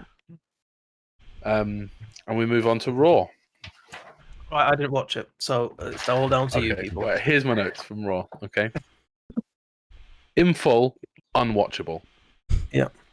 I literally impossible to get through. I put these words, and then here are my thoughts from it when I was watching it, and then like stopping in bits, and I'll go move on. Work shoot Charlotte a promo. Ew, because it reminded me of Vince Russo. She was talking about, I'm not taking anyone's spot. Blah, blah, blah, blah. Fuck that. Poor Bray having to turn chicken shit into chicken salad every week. Yeah. Why did they bury Priest? Because Miz pinned him with his trousers down. Viking Experience / Viking Raiders. Who the fuck calls a tag team Viking Raiders? That made me feel insulted, and that's when I turned it off. Yep. Because I like the tag team. They used to be called War Machine. Yeah. Why would you change from that name? Because they probably own it. Fucking cool name, okay? Yeah. War Machine, and they were fucking cool. They looked like a War Machine. Yeah. The Viking Raiders. Well, they were Viking Experience first of all, and then everyone went, what the fuck? Yeah. The Viking Raiders. I'd forgotten about them, I think, and then I saw them again, and yeah, they're impressive, but they're called the Viking Raiders. Yeah, sounds like an ice hockey team. It does, but not in a good way. I don't know. It always reminds me of a tag team that was around in 2007. Is it the Highlanders or something? Yes, yeah, Robbie and Ronnie. Yeah, it's the same thing. Like because it all goes back to the fucking Bushwhackers. Yeah, I mean these guys are a lot better than the Highlanders. I like to point out, it's still War Machine at essence. It's the same people. It's just that they've dealt with a shit fucking name and and everyone, and it just drains the energy out of people. Things like that. So in all, we got a Vince Russo style Charlotte promo, Bash at the Beach 2000 style. Yeah. Was she injured or something? Was that why she wasn't on Mania? No. Okay.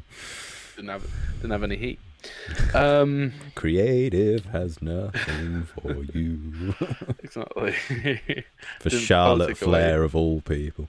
Yeah, I don't know how you can't have anything for Charlotte Flair, and you can have something for Omos. But and funny they had something for Bad Bunny. Yeah. Weird, yeah. Anyway. But yeah, Raw was just dog shit. I wouldn't. Yeah. No, I don't think it's actually designed anymore. Watched in full. No, it can't be. I don't know why they're producing Raw this way, but they almost produce Raw as though it's like a live stream that you duck in and out of and watch the highlights of later. Yeah. Although with Peacock, you can't do that. Okay. Oh, yeah. Did you see that Peacock haven't even got a fast forward on? Oh, really? The thing. Wow. Yeah. Okay. No, I did not. Well, yeah, apparently their streaming thing. service is very limited in what it's actually able to do, and people are struggling using it. It's really bad. Basically, they shoehorned this deal, and whatever was in place was never ready for WWE programming. It just wasn't. So yeah, I feel sorry for the people who can't fast forward. By the way. Yeah. Can you imagine? I would sit through that women's tag team match again. Eesh. NXT. I didn't watch all of NXT. I watched a bit with you, Frosty, and then watched a bit else to it, and it just it looks slow. Yeah. This one was one of the worst NXTs for a while. I haven't seen it in a while, and I watched this one, and they've just moved. Oh, you've cut out on me. Sorry, that was my fault. Can you hear me now? Yes. Yeah. Yeah, I thought they've just moved to a new time slot last week, so it should be hype. Yeah. And it fucking wasn't. I felt it was a weak card for something that it's your big night. You're starting on a new night. It's basically you're like your premiere because it's like after your WrestleMania, you've had your big takeover. This should be the restart. This should be one of the best cards you've done for a while. Yeah. And it was weak. It was really weak coming from them, and it's surprising because NXT normally is week in week out quite solid, and it normally builds towards takeover being fantastic. Yeah. So I hear. This wasn't. I don't know who wrote this, but someone fucked up. Obviously, Triple H must have had a fucking week off or something, and something went wrong. Because I mean, we wasn't there that week. Yeah, we had MSK versus Killian Dane and Drake Maverick. It was okay, solid match as usual, but it wasn't anything to write home about. And it wasn't a very good match. But when I say solid match, I think it's just. It was passable. It was slow, and we'll get to it in a second. The next night just blows out of the water, but we'll carry on. Obviously, before that we had Karrion Kross, but I don't even listen to what he had to fucking talk about because I haven't got time for Karrion Kross. But he looks amazing, but when he talks, I just brain goes off. Then after the match, we had Imperium attack randomly in Maverick. I didn't even know they were in a fucking feud with Imperium at all. So there's that. And Robert Stone is back. Who gives a fuck with his fucking bedazzled gloves? Honestly, it's if you didn't know better, and you were watching this, you could easily put this as a mid-80s Memphis card, and a bad one. Yeah. We had Mercedes Martinez versus Jessie Kamea. I don't know who the fuck Jessie Kamea is, but she suddenly come out the woodwork somewhere, and supposed to come across as like don't know if you saw it later. Was it Gonzalez and that? And she's quite tall. Not as tall as some of the women that we've got in WWE right now, but quite tall, but she did not come across as a badass to me. She just Mercedes does. I like Mercedes' look and thing like that, but it was just a squash match, so there wasn't anything to write home about. Then you had, this is the one where I think you came after this, and that was Santos Escobar versus Kushida. I watched. I don't remember watching that one. Go on. No, I think you came after that match to join us. Yeah. Kushida looks great. I put that slightly put off by his ring gear and that, but that's not important. But I think that's because the match in general was bad. Like it was for cruiserweights, and we'll talk about tomorrow. The next night's wrestling and that. The cruiserweights for me are supposed to be fast-paced, high-flying. It's supposed to. It's supposed to gain excitement. The placement on the card for a cruiserweight is to build excitement for the main event or something like that. So everyone's like, "Fucking let's go!" And this had to be one of the slowest cruiserweight matches I've seen in a while, and it didn't have Jamie Noble in it. Is Kushida still wearing Marty McFly gear? He was wearing the jacket, but what confused me was he was wearing wrestling shorts. Now, last time I saw him, he was wearing the jeans, sort of like the Marty McFly thing. So it threw me off. Him wearing wrestling shorts. Kushida's been doing time splitters for like 15 years. Yeah, with Alex Shelley and stuff like that. I've wrestled Kingdom a few years ago. I think Kingdom did. Somebody came out as Doc. Yeah, and it was really fun, but you gotta commit. Yeah. You can't just put a red puffer jacket on and go on. Do any of the rest of it. Yeah. So Kushida won that. I threw through NXT because I was so bad watching, because like I say, it's one of the worst NXTs I've had for a while, and then we had Gonzalez's promo. We had Frankie Monet debut.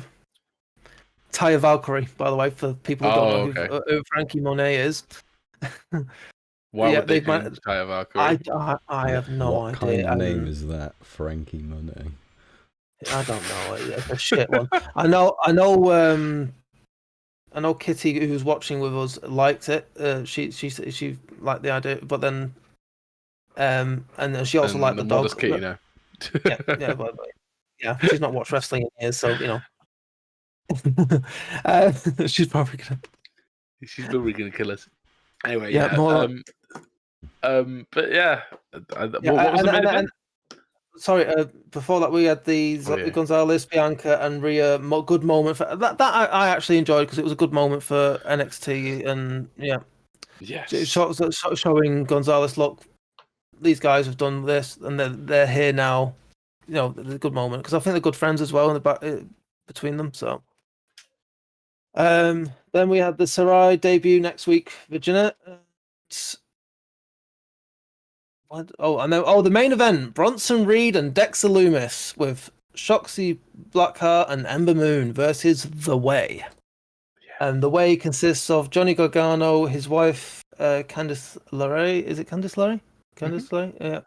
And Austin Fury. Yeah, Fury.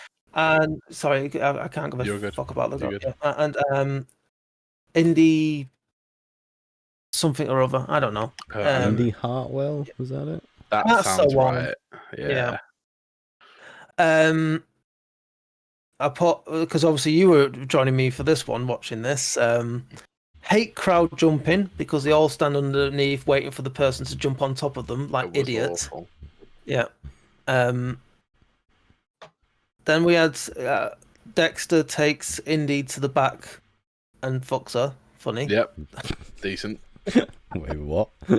Yeah. She was pretending to be all swooned, like, oh. Yeah. And then obviously they're on opposite teams, and Dexter Lumis just like picks her up and like checks she's alright, and then she gives the camera a little wink. Yeah. So basically, the storyline is that she's fancied him for a while, and and has been trying to get into his pants for a while, and so that she finally managed it. What a payoff! Wow. What a payoff! Yeah. one of the best things about it, the match, was the frog splash from Bronson Reed onto Austin. I thought, because seeing Bronson Reed jump, 300+ man jump from the top rope, frog splash onto Austin was, you don't see it many times, or anyone really. It's a beefy man. But I don't like the name of the move, Tsunami. I thought it was funny. I mean, it's funny, but I just the fact that they've named it though means that he's gonna do it all the time, which means it's gonna get oversaturated. Yeah, that's the fact. I want to see Bronson Reed do a spiral tap. Yeah, then I'll be impressed. Yeah. I've put the grade of the show as, and I'm being generous with this, as a D. So yeah, I was being generous with it. And now we're on to the best show of the week. Literally better than Mania. AEW Dynamite. I think I might have just triggered Frosty by saying that.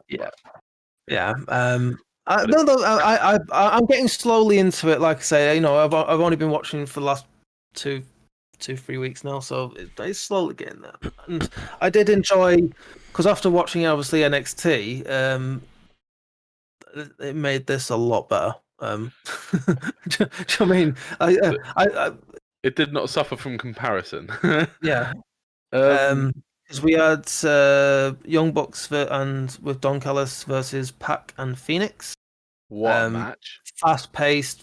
That what I wanted from the cruiserweight fight actually happened in this fight, which was amazing. And they're not even cruiserweights. It's I put that match at an A. Yeah, I didn't grade anything on the weekly ones. I'll be honest. Fair enough. Yeah, that's fine. But I put it as an A. Yeah. I enjoyed it, and I was giving Frosty history lessons with Young Bucks, and I talked about and one of them did a back rake, and I told them about the flipping back rake, where everyone was constantly criticizing them about doing too many flips and having no psychology and blah blah blah. So then they used to do flips across the ring into a back rake, and then Matt Jackson did one, and I got the biggest pop out of me because I just explained. I was so happy. But yeah, Phoenix and Pac never should have won, and they didn't, obviously, but they were never gonna. But they made you think that they might for a minute, which was good. Yep. Obviously, they were showing multiple tag teams throughout the whole match. So I'm guessing at some point there's going to be like a tag team turmoil match, but a good one. It was all I've put down is crisp, clean wrestling, entertaining. Finally, outside dives on individuals rather than groups, which makes sense. Rather than I did like the fake tag clap, because at the time I was like, I've never. They did the clap in the air, and Frosty said, because we were watching this bit together, and then Frosty said to me, "What the hell was that?" And I went, "They've just faked the tag," and he's like, "Oh, okay." Yeah. So, and obviously Young Bucks win, like you just said. Then we moved on to a weird segment for me with Hangman Page. Right, okay. We need to get you to start watching Being the Elite. Yeah. You won't understand what's going on just by watching Dynamite. Because Hangman walked off drinking a bit, which that's his gimmick, I believe, isn't it? Drinking and stuff like that. So I can go with that. But then the rest of them were just going on about his shoulder injury and then going, right, okay, let's go. And I was like, what the fuck? Okay, all right. I have 250 episodes of a YouTube YouTube show you need to watch, and then you'll get that joke. I was laughing my head off watching this. So but it's a very inside joke. So yeah. I'm guessing it had to be for me. Otherwise, it's just not. Then we had the Chris Jericho segment, where I think he was trying to get Mike Tyson to be down the middle and say, like, and all that type of stuff. Basically, cementing his face turn. Yeah. Point. And it was a great promo for just sort of saying, like, yeah, okay, I'm Chris Jericho, and now I'm a face. Yeah. Yep. I felt like what Tyson said to him at the end about, if you step out of line, I'll knock you out. Like that sets up a future heel turn for Jericho perfectly, because they were they were originally gonna have a match together, weren't they? And then and then Tyson just didn't happen for some reason. Yeah. Well, I've got a comment about was it Mikey? He got called Mikey. Yeah, MJF called Mike Tyson Mikey. Yeah.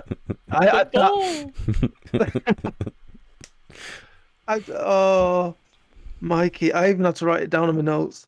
Oh God. But I did have a comment about Mike Tyson in the last match. Was it the last match you in? It was the main sorry, when we get to that, I'll talk about it. Then we had Red Velvet versus Jade. Sorry, this was a boring match. I could not watch this. Jade Cargill. She's the most natural looking heel I've ever. Yeah. And obviously she's very athletic, but it wasn't a great match. Wasn't a great match at all. I just think that there's no substance with them. Because they both just come out in normal wrestling tights and stuff like that. So there was that, and then I don't know. There was just nothing, no substance around them, and it just didn't. I didn't get anything from it, and then the match was crap as well. So it was like, yeah, okay. Yeah, the match wasn't. It went too long as well, and I think it was only about 6. Probably should have only been 3. Yeah, it was alright. It just it wasn't as bad as the women's tag match from Wrestlemania. No, it wasn't as bad as that. But it didn't interest me. So then we had Anthony Ogogo versus Cole Carter. Versus Random Jobber. Okay. So Anthony Ogogo, just to give background for anybody watching as well, was an Olympic gold medalist for Britain in boxing in 2012, and had to retire from boxing due to like eye socket related injuries. You couldn't carry on boxing, but could carry on doing physical sports.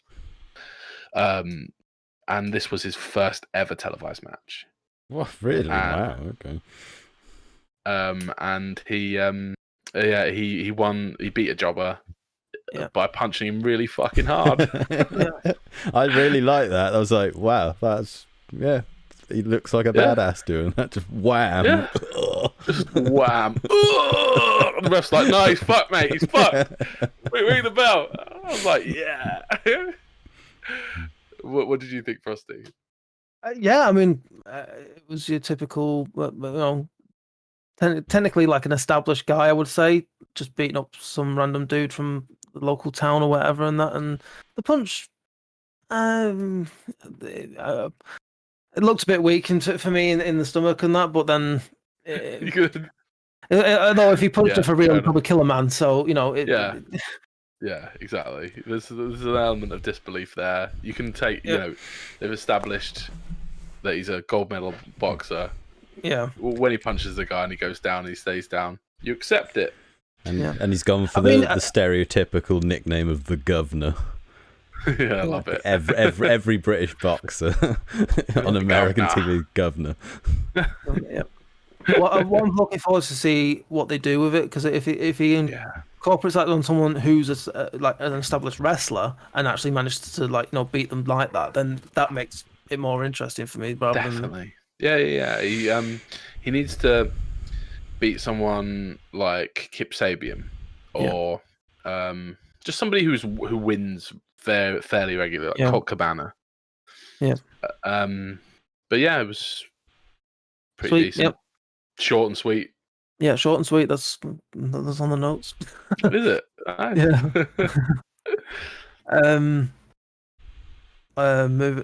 Happy to move on. Yep. Yeah. Oh, okay.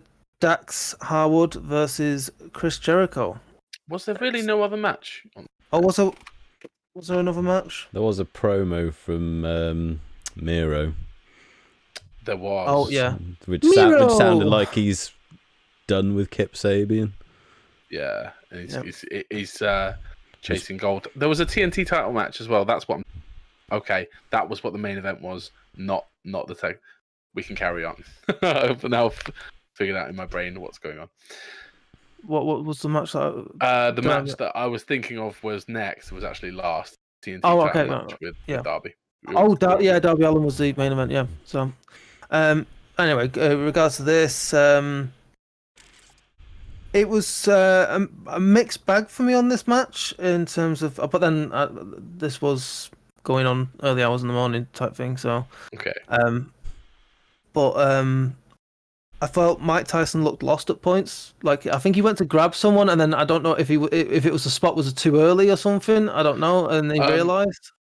Are you talking about when he went to grab Cash and then Sammy Guevara, like, dived over him full force? Yeah, he looked lost for that whole thing for me in a way, because there was several bits where. I don't know whether it was supposed to happen or not, or it makes it more organic, I suppose. But I thought it was very organic. At least he wasn't yawning this time. Yeah. I thought it was a competitive match. I did like that side of things. It was didn't bury him or anything like that. What was intensity? There was a lot of intensity in the match, but it was never explained why. Oh, have you not seen the feud that's going on? Of course you haven't. No. The Inner Circle and the Pinnacle are feuding. Quite a lot. Like, okay. Like, there's a lot of stuff. There's water under that bridge, so it made sense in terms of the. Yeah, no, because I think because this was this morning I was watching this part, and I was just wondering what a little bit of context with it from the commentary, because I don't want a full explanation. I don't want your thing. I just he did this last week, and this is this is why Chris Jericho's doing this, or what, that type of context would have been nice, but yeah, okay, it is what it is. But like I say, I did like the intensity though it brought to it, and it made it a competitive thing. Was there a run-in at some point as well? A really big run-in. So all of Pinnacle came out, and then and Pinnacle and the Inner Circle were both banned from ringside, other than the 2 seconds. And then all of Pinnacle ran out anyway, but then the Dark Order came out to fuck them over, rather than because the Inner Circle were being faces and listening to the referee and not coming out. I very much like that because that's a good touch, because it shows that the Inner Circle have turned over a new leaf. Yeah. And the Dark Order are like your white meat babyface group at the moment now. After obviously what happened with Brody and sure. They were sort of tweeners / they were like faces that thought they were heels before, and now they're just faces. Yeah. So it was a good touch. I like that. Yeah. Yeah. And obviously Chris Jericho winning on that. Well, when Cash Wheeler tried to hit Mike Tyson with the baseball bat, and he just knocked him the fuck out. And he sold it brilliantly. It was very funny. Anything? I thought it was a good match. Yep. Simon? Solid. Yeah, it was really entertaining. Yep. Okay. Then we move on to the main event. Oh no, we didn't have that before the main event. There was Amber Nova versus Chris Statlander. Actually, no. I have some thoughts about this. Chris Statlander looks fantastic. Amber Nova, boring, right? And it was a squash match, so it didn't really matter. Yeah. Chris Statlander looks fantastic. What group's she part of, by the way? Best Friends. She's with the best friends again. Yeah. I didn't write anything down for this match, I'll be honest. Because I think it was another squash match, wasn't it? So Last year, she was probably 20 pounds heavier. All right. And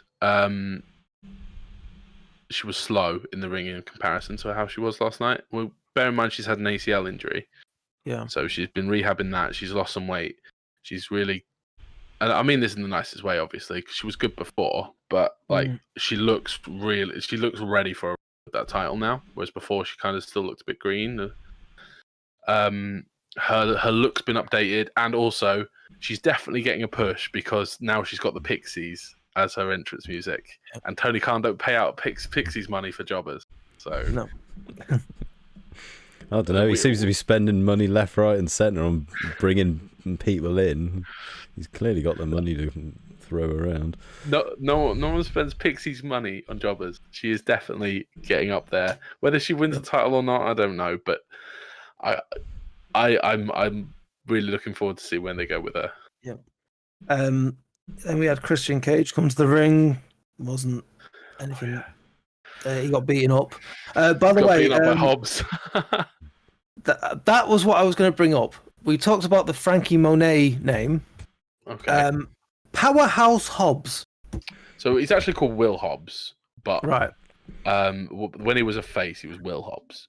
But then he joined Taz, and Taz was calling him Powerhouse, and it just evolved into Powerhouse Hobbs. Right. I think it's to stop. It's to stop JR calling him Willie Hobbs. Yeah, because he was calling him Big Willie Hobbs.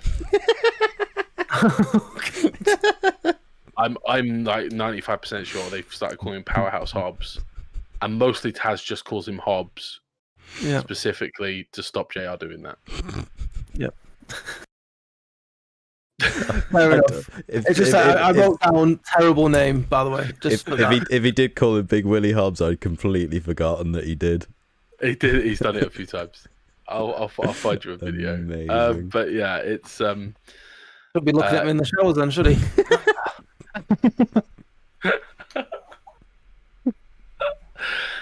Taz's promo ability is amazing, but Christian fucked him right over. Yeah. He went because he said, "I'm glad you're 3 steps up, so I could say this to your face." And then Taz said something along the lines of, "If I was stood in my wallet, I'd be 20 feet tall." And then Christian says, "What? All that bingo hall money?" Yeah. And then Taz's like, No, other money. Yeah, it was. I like that bit. It was. He should have said like, "Well, all that money Paul Heyman still owes you."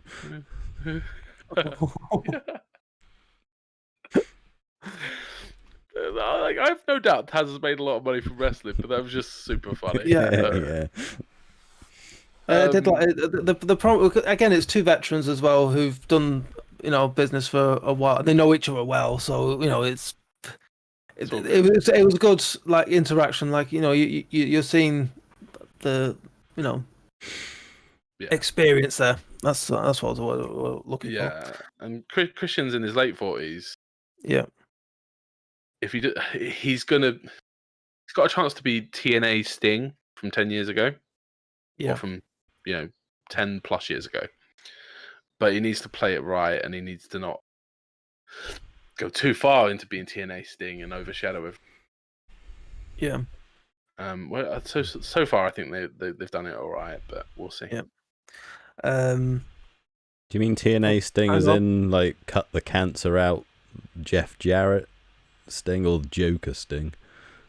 Cut the cancer Jeff Jarrett out. Yeah, I mean like the TNA Sting that was really good, the TNA Sting that fucked everything up. Yeah. That was it until the main event, then, wasn't it? Which was the Darby Allin versus main event was straight after. So what happened here?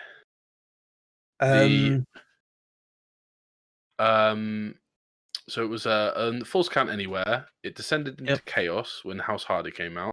Dark Order came out again, made the save there. Yeah, and there was one good spot that I would want to talk about. So sorry if I don't. No, go on. Yeah. You're all good. Was the springboard off the ropes and getting hit in the back with a chair? I thought that was great. I loved that, and it just. Yeah, I loved it, and then you saw the mark on Allen's back. So bearing in mind, Simon, Frosty first met Darby Allin 3 weeks ago, and he asked me last week if he was Sting's son. when you say you met him, what do you mean? Like, what I mean? Like he's like he's his first exposure. To Darby Allin first time you saw him. Okay. Yeah. Like my first exposure, and I couldn't decide what he was trying to be, because he's a skater / like say Sting's son. I don't know. See, I didn't see that, and I didn't even didn't even cross my mind because obviously I'd been watching since the start, and Darby Allin was an established entity in my mind by the time he made this Sting association. But it didn't help this week with Sting coming out and saving him. He's like, "Oh, my son." I did think that. I thought this is going to become a topic for this week. No, yeah. I've ruined Darby Allin for Ben. It's all good. Darby Allin's fucking crazy. Yeah, I mean, I enjoyed it. I enjoyed the match. I thought it was, I mean, like I say, hard hitting at points, like really hard hitting. Hardy swung for the fences. Yeah, I love the fact it went to the back, and I love the fact that they just smashed the monitors on the commentary. Like, he just got a bat and just fucking Obviously, they were due an update, I guess. That's why they could afford to. Tony Khan wants the pink version, so it's yeah. I thought the twist of fate with a chair looked fantastic and mean, and just yeah. Looks like the the only part of it was when the lot of groups came out. It got very confusing very quickly. I'm glad they sort of cleared the air there and got them out of the way. Yeah, that was the only part for me that was probably the to take away from it was just when everyone came out. It's like fucking hell, what am I? Where do I look? You know. Yeah, that was the only part of it. But I did actually give this a grade. Go on. For you. And I gave this a B+ on the first show. So, I gave this an A-, and pretty much the same. The end spot I think bumped it up for me. Yeah. Perfect Falls Count Anywhere finish. Yeah. You gotta do a jump off or something. Especially with Darby Allin. Yeah. Yeah. Gotta do a coffin drop off or something. It's dangerous because he can't see where he's fucking going. And it was at a weird angle. But yeah, Matt Hardy really brought his A game. Matt Hardy is nearly 50 years old. Is he? Yeah. Let's just check. It's definitely. But it's late 40s. Definitely 47. Sorry, it's 46. Sorry, I overstated. I thought it was 48. Still older than I thought he was. He went hard. Yeah. So, but yeah, he was never going to win. No, it would have been very strange for him to win. But yeah, what thoughts on the show? Frosty first. For me. Oh, sorry. No, like I said, overall good show. I mean, I actually enjoyed it, and it was good. A lot of good points in it. I think that's the main part of what I took from because watching a lot of WWE stuff is mainly a lot of crap, but with occasional good stuff. Yeah, you get a smattering of good stuff, whereas this seemed to be throughout a good flow on it and good stuff with the occasional smattering of something. But yeah, so it was the opposite. Yeah, it was. So I'm getting into it. So yeah, go on, Sam. Well, that's good. That's good. I'm glad you're getting into it and you're not watching it because you feel like you have to. Yeah. Yeah, it's a decent show. Bucks and Ray Phoenix, you're never gonna have a bad match with them. So that's always guaranteed good fun. Darby Allin's just a maniac. The good thing with having run-ins and stuff in AEW is it all makes sense and there's a reason for them to be there. It's like one of those something like, is it Magnolia, that Tom Cruise film where you start with 10 different stories, then they all intertwine at the end. That's what that last segment felt like. Yeah, and it very much is that way though. They establish factions, they establish friendships. And then it all descends to chaos, obviously. But it's very much the New Japan way of doing things. With you have the Chaos, and you had Bullet Club, and you had Los Ingobernables de Japón, and you had all these other different groups, Suzuki Gun. And then when they descended into chaos, if Zack Sabre Jr. was fighting Kenny Omega, then the Bullet Club were going to fight the Suzuki Gun, and that was just how it went. And I find that AEW borrows that a little bit, but in a good way. My favourite bit of the night was when Don Callis kicked the cameraman and went, "Oh, I pulled my groin."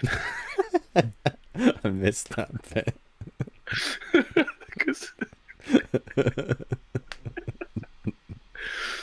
But I find the Good Brothers and sort of that Bullet Club reunion faction really, really, really funny. So I'm a mark for that sort of shit. Okay. SmackDown. Yep, I watched that today. Go on. Anyone else? I haven't seen it. No, I haven't seen it, so you have to tell us what happened. Nope.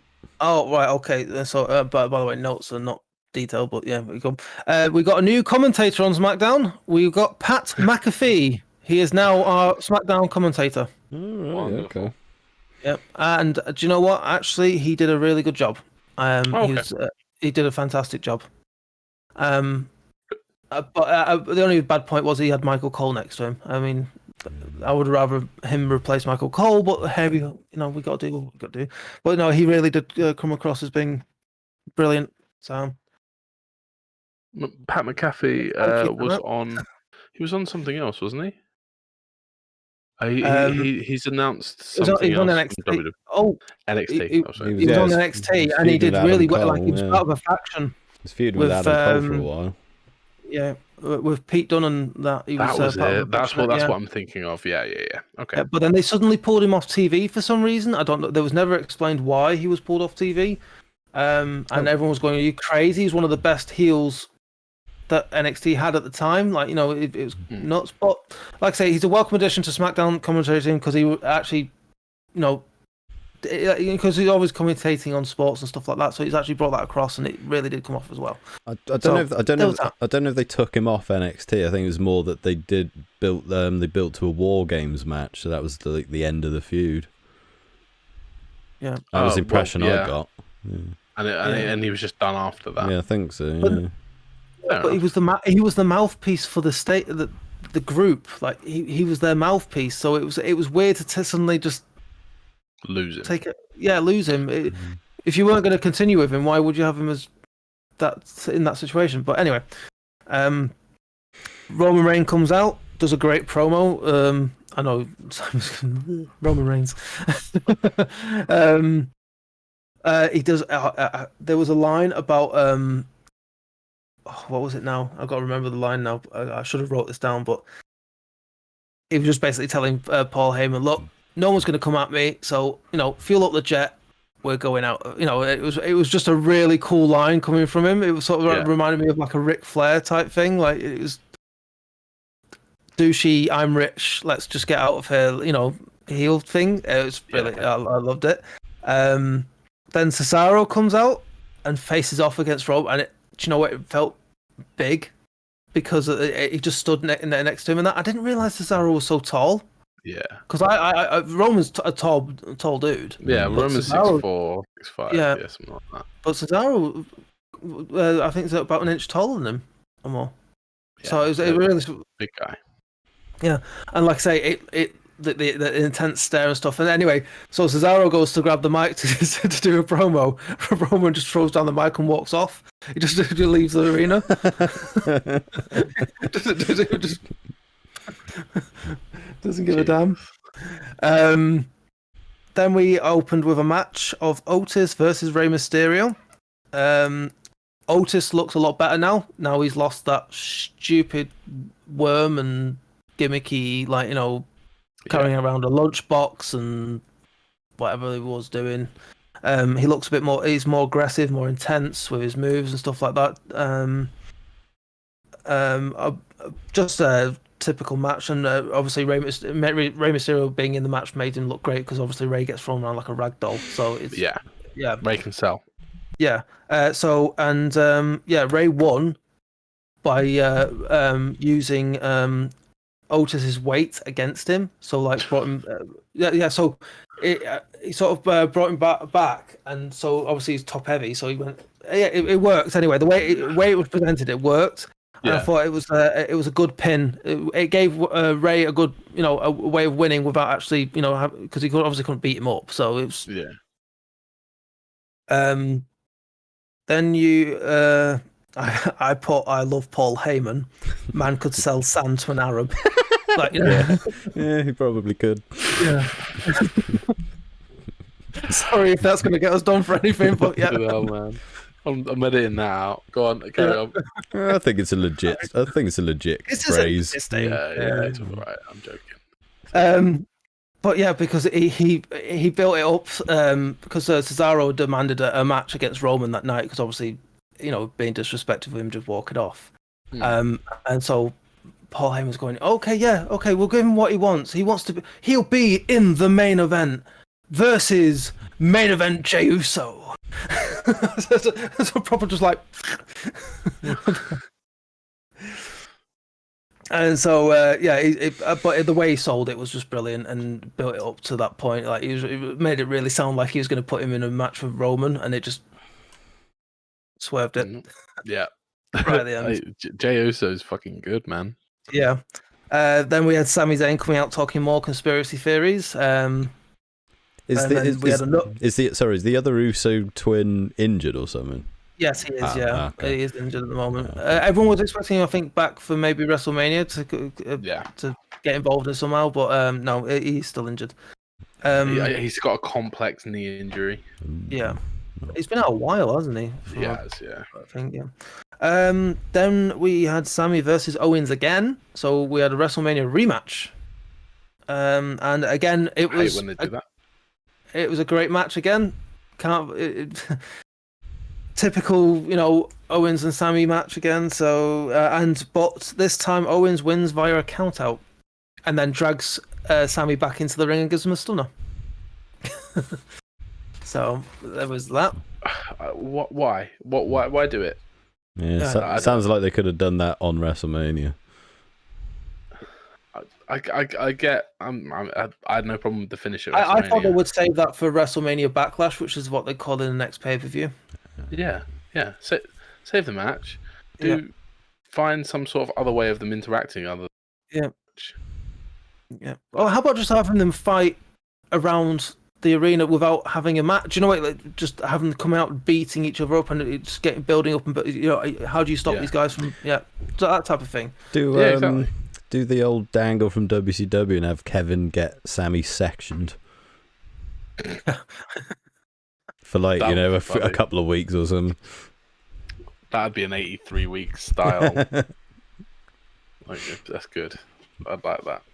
Then I lost interest because that's when we got introduced to Apollo came out and with his stupid accent again, and we got introduced to Commander Aziz. So this is the thing where you got punished for paying attention and recognizing the guy. And it's like, no, how dare you? No, you don't remember that. Yeah. Okay. And it basically he had this big, massive, it was like a wooden spear, but not with a point. It was more like a hammer type thing at the top. It was but it wasn't a hammer. It's really weird. And as soon as Apollo went, and this is Commander Aziz. And he went, sir! And stood away. Oh, Jesus. It was really bad. It's just really cheesy. Yeah. Just want to back clean out of that angle completely. Yeah. Thank God we were saved by the Street Profits, who introduced Bianca Belair. And gave her a big, massive boost and pump and, all that type of stuff. Then because they did a promo where they were talking about how this house only likes gold, so basically the Street Profits then had a fight with the Dirty Dogs for the tag team titles. I'm guessing Bianca's husband now sleeping outside because he didn't win the gold. Oh no. It was a good match, entertaining. As I do like the Street Profits. They especially Montez Ford. He's Ford, yeah. I can't wait until. I mean, I want to keep him in the tag team for a while, but I think he's definitely future single star. No issue with that. Who came first? Was it Street Profits or Private Party? Because to me, they seem to be the same team, just in different promotions. Private Party and Street Profits are quite different. The Acclaimed and Street Profits are very similar. But Private Party actually came first on television. Yeah, because a thing is when Private Party first on, like these two seem to be exactly the same team. I thought that was funny. No, you're right. There's a lot of overlap between those three characters, those three groups. Yeah. So at that point, I was getting proper just bummed out from watching wrestling because obviously having to watch so much of it. And then it didn't help with the next match. Oh no! Natalya versus Shayna. On paper, that sounds like it should be good. Yeah, it was meh. It wasn't a good. It was just boring. I don't know what they. Natalya's. I think Natalya at this point in her career is she's there homing it in. Like she's got the talent to put on a great match, but at her stage, she's getting paid. Do you know what I mean? Yeah. That's the stage she's at. And Shayna, they've just booked her completely wrong, and they need to relook at her and bring her back to NXT Shayna. So she didn't get her heat back today? No, not at all. That's a bad sign. Yeah. So I think they need to bring NXT Shayna back because what she did in NXT was amazing work, fantastic, and everyone was really expecting big things as soon as he hit the main roster. Yeah, it's just fizzled out. But then this is the story of everyone that's brought up from NXT that Vince gets his grubby little hands on. So, has Vince created a star in the last 5 years? Can you think of anyone? You could probably go back 10. You still couldn't get an answer for it. The last one he created, in my opinion, was the Shield. Like all three of them. Yeah. The last people who got brought up to that level. There's been no one since. No. I think but you got people with potential, and I suppose Becky and Charlotte. Becky kind of did that herself, though. That wasn't intentional, was it? In spite of, yeah. The only one I will say is probably Drew McIntyre. But then again, I wouldn't. I think he made his name when he went away. Yeah. More than anything, that's the most damning thing. He Yeah. went. He made his name in ICW, in Progress, in TNA or Impact or whatever it was. Came back, and he was an established person. You could argue that Vince sacked him. So at the end of the day, it was Vince that created the star. Rubbish. Absolute twaddle. I think it's okay to say that Vince McMahon used to be brilliant, and now he's lost his touch. But I mean, we discussed it before. He's a man out of time. Yeah, he is. Yeah. And then, moving on very quickly. Because we're going through it very quickly. Cesaro versus, and I put this main event Jey Uso because it was just used before, so I had to put that. Great match and great main event. As it should be. That the main event should be the best thing on the night, and that's it should do a big payoff in that. Seth Rollins came out, did the interference, costing Cesaro a chance at the world title against Roman. Really? So, yes.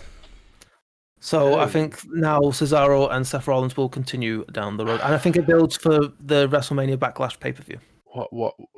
Yeah. But then it makes me question who they're going to put Roman with then. I suppose he continues his feud with Edge and... Hey, WrestleMania Backlash must be the exact same card. Oh, God, no, I don't want the turmoil match again, please. The exact same card, both nights, with no breaks, same matches, exact same match, exact same outcome every time. Yeah. That's because, why not? Why wouldn't you farm it like that? Yeah. I don't know if you can tell I might be being slightly sarcastic, but why? What is there more out of Rollins and Cesaro at this point?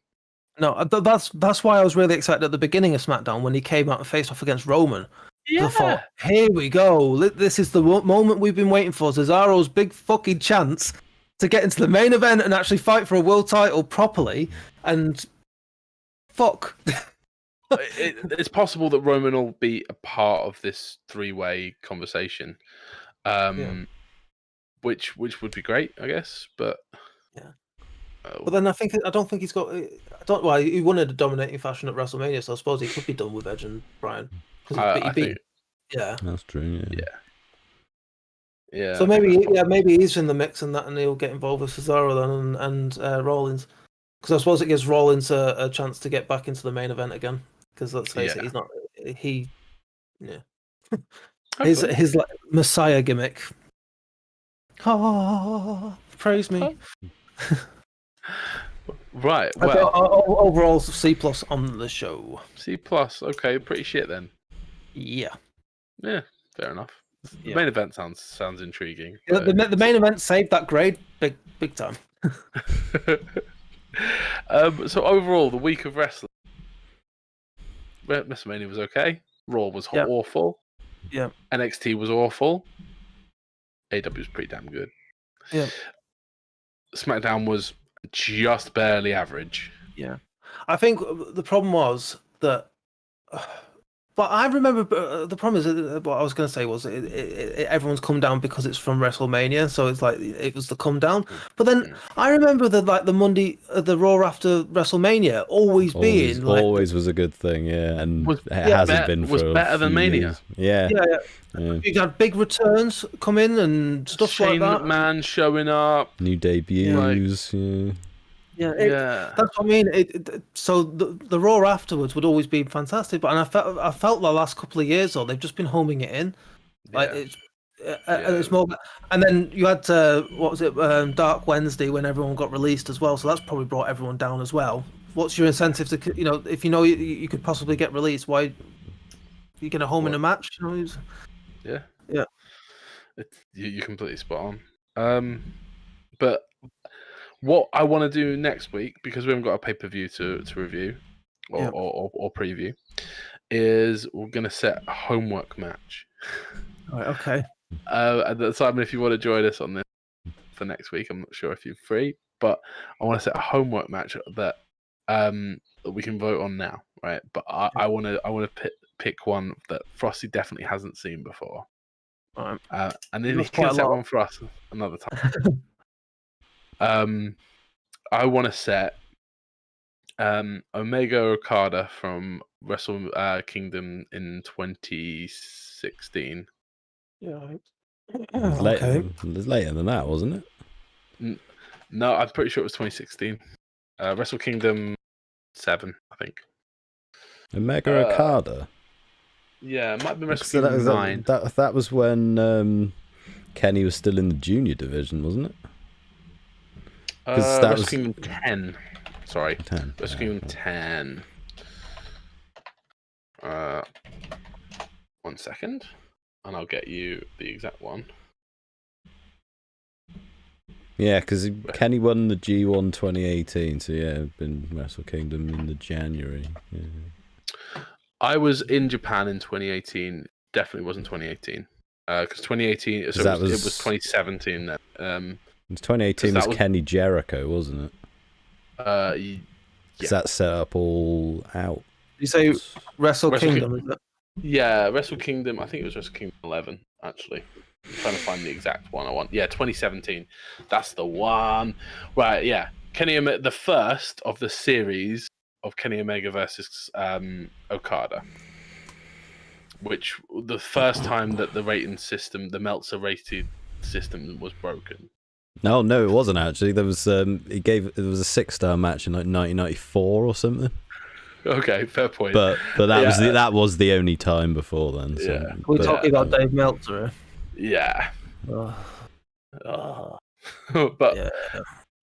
But this match is unreal. And the build up to it is essentially Okada beats everyone, and he's basically Goku. And Kenny Omega has won the equivalent of a Royal Rumble shot. It's slightly different because he has to go through the G1, which is like a tournament. But he's won that right to challenge Okada. He's the newest heavyweight on the block. He's technically a heel. He's with the Bullet Club, and he's challenging Okada. It's his first world title shot. It's first time as a heavyweight that he's really at this level. At some point in the week, it's about an hour long. But at some point in the week, watch that, and we'll talk about it first thing next week. We'll do. I'll make sure I will. So that it's all fresh in my mind. Yeah. Yeah, we will. We'll. I'm going to make you a proper WWE hater like me and Simon.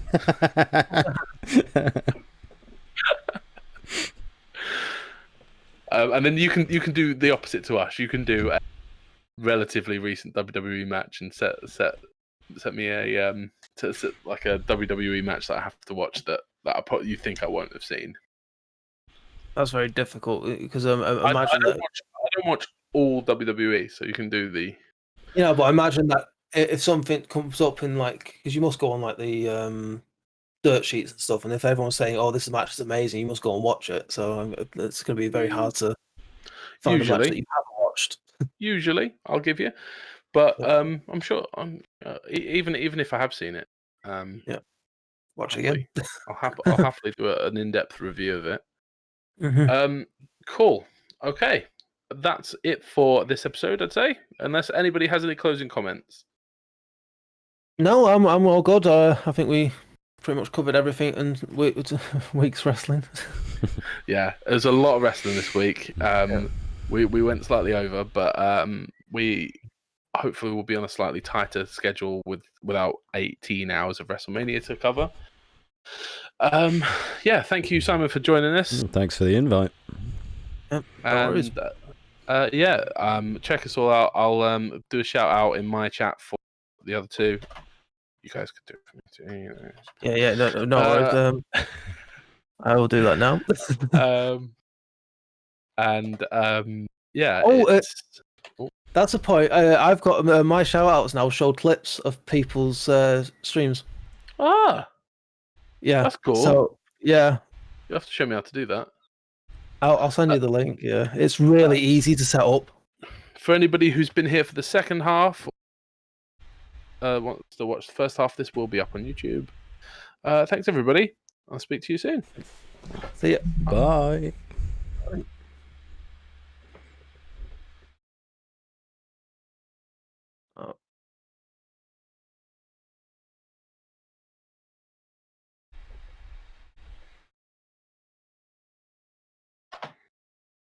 I'm just signing off.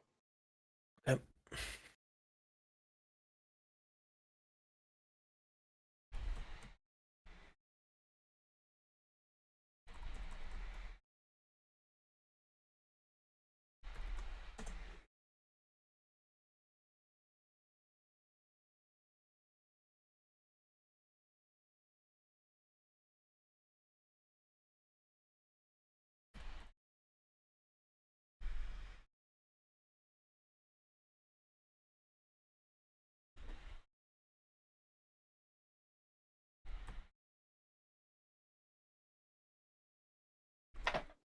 Hey, I'm back.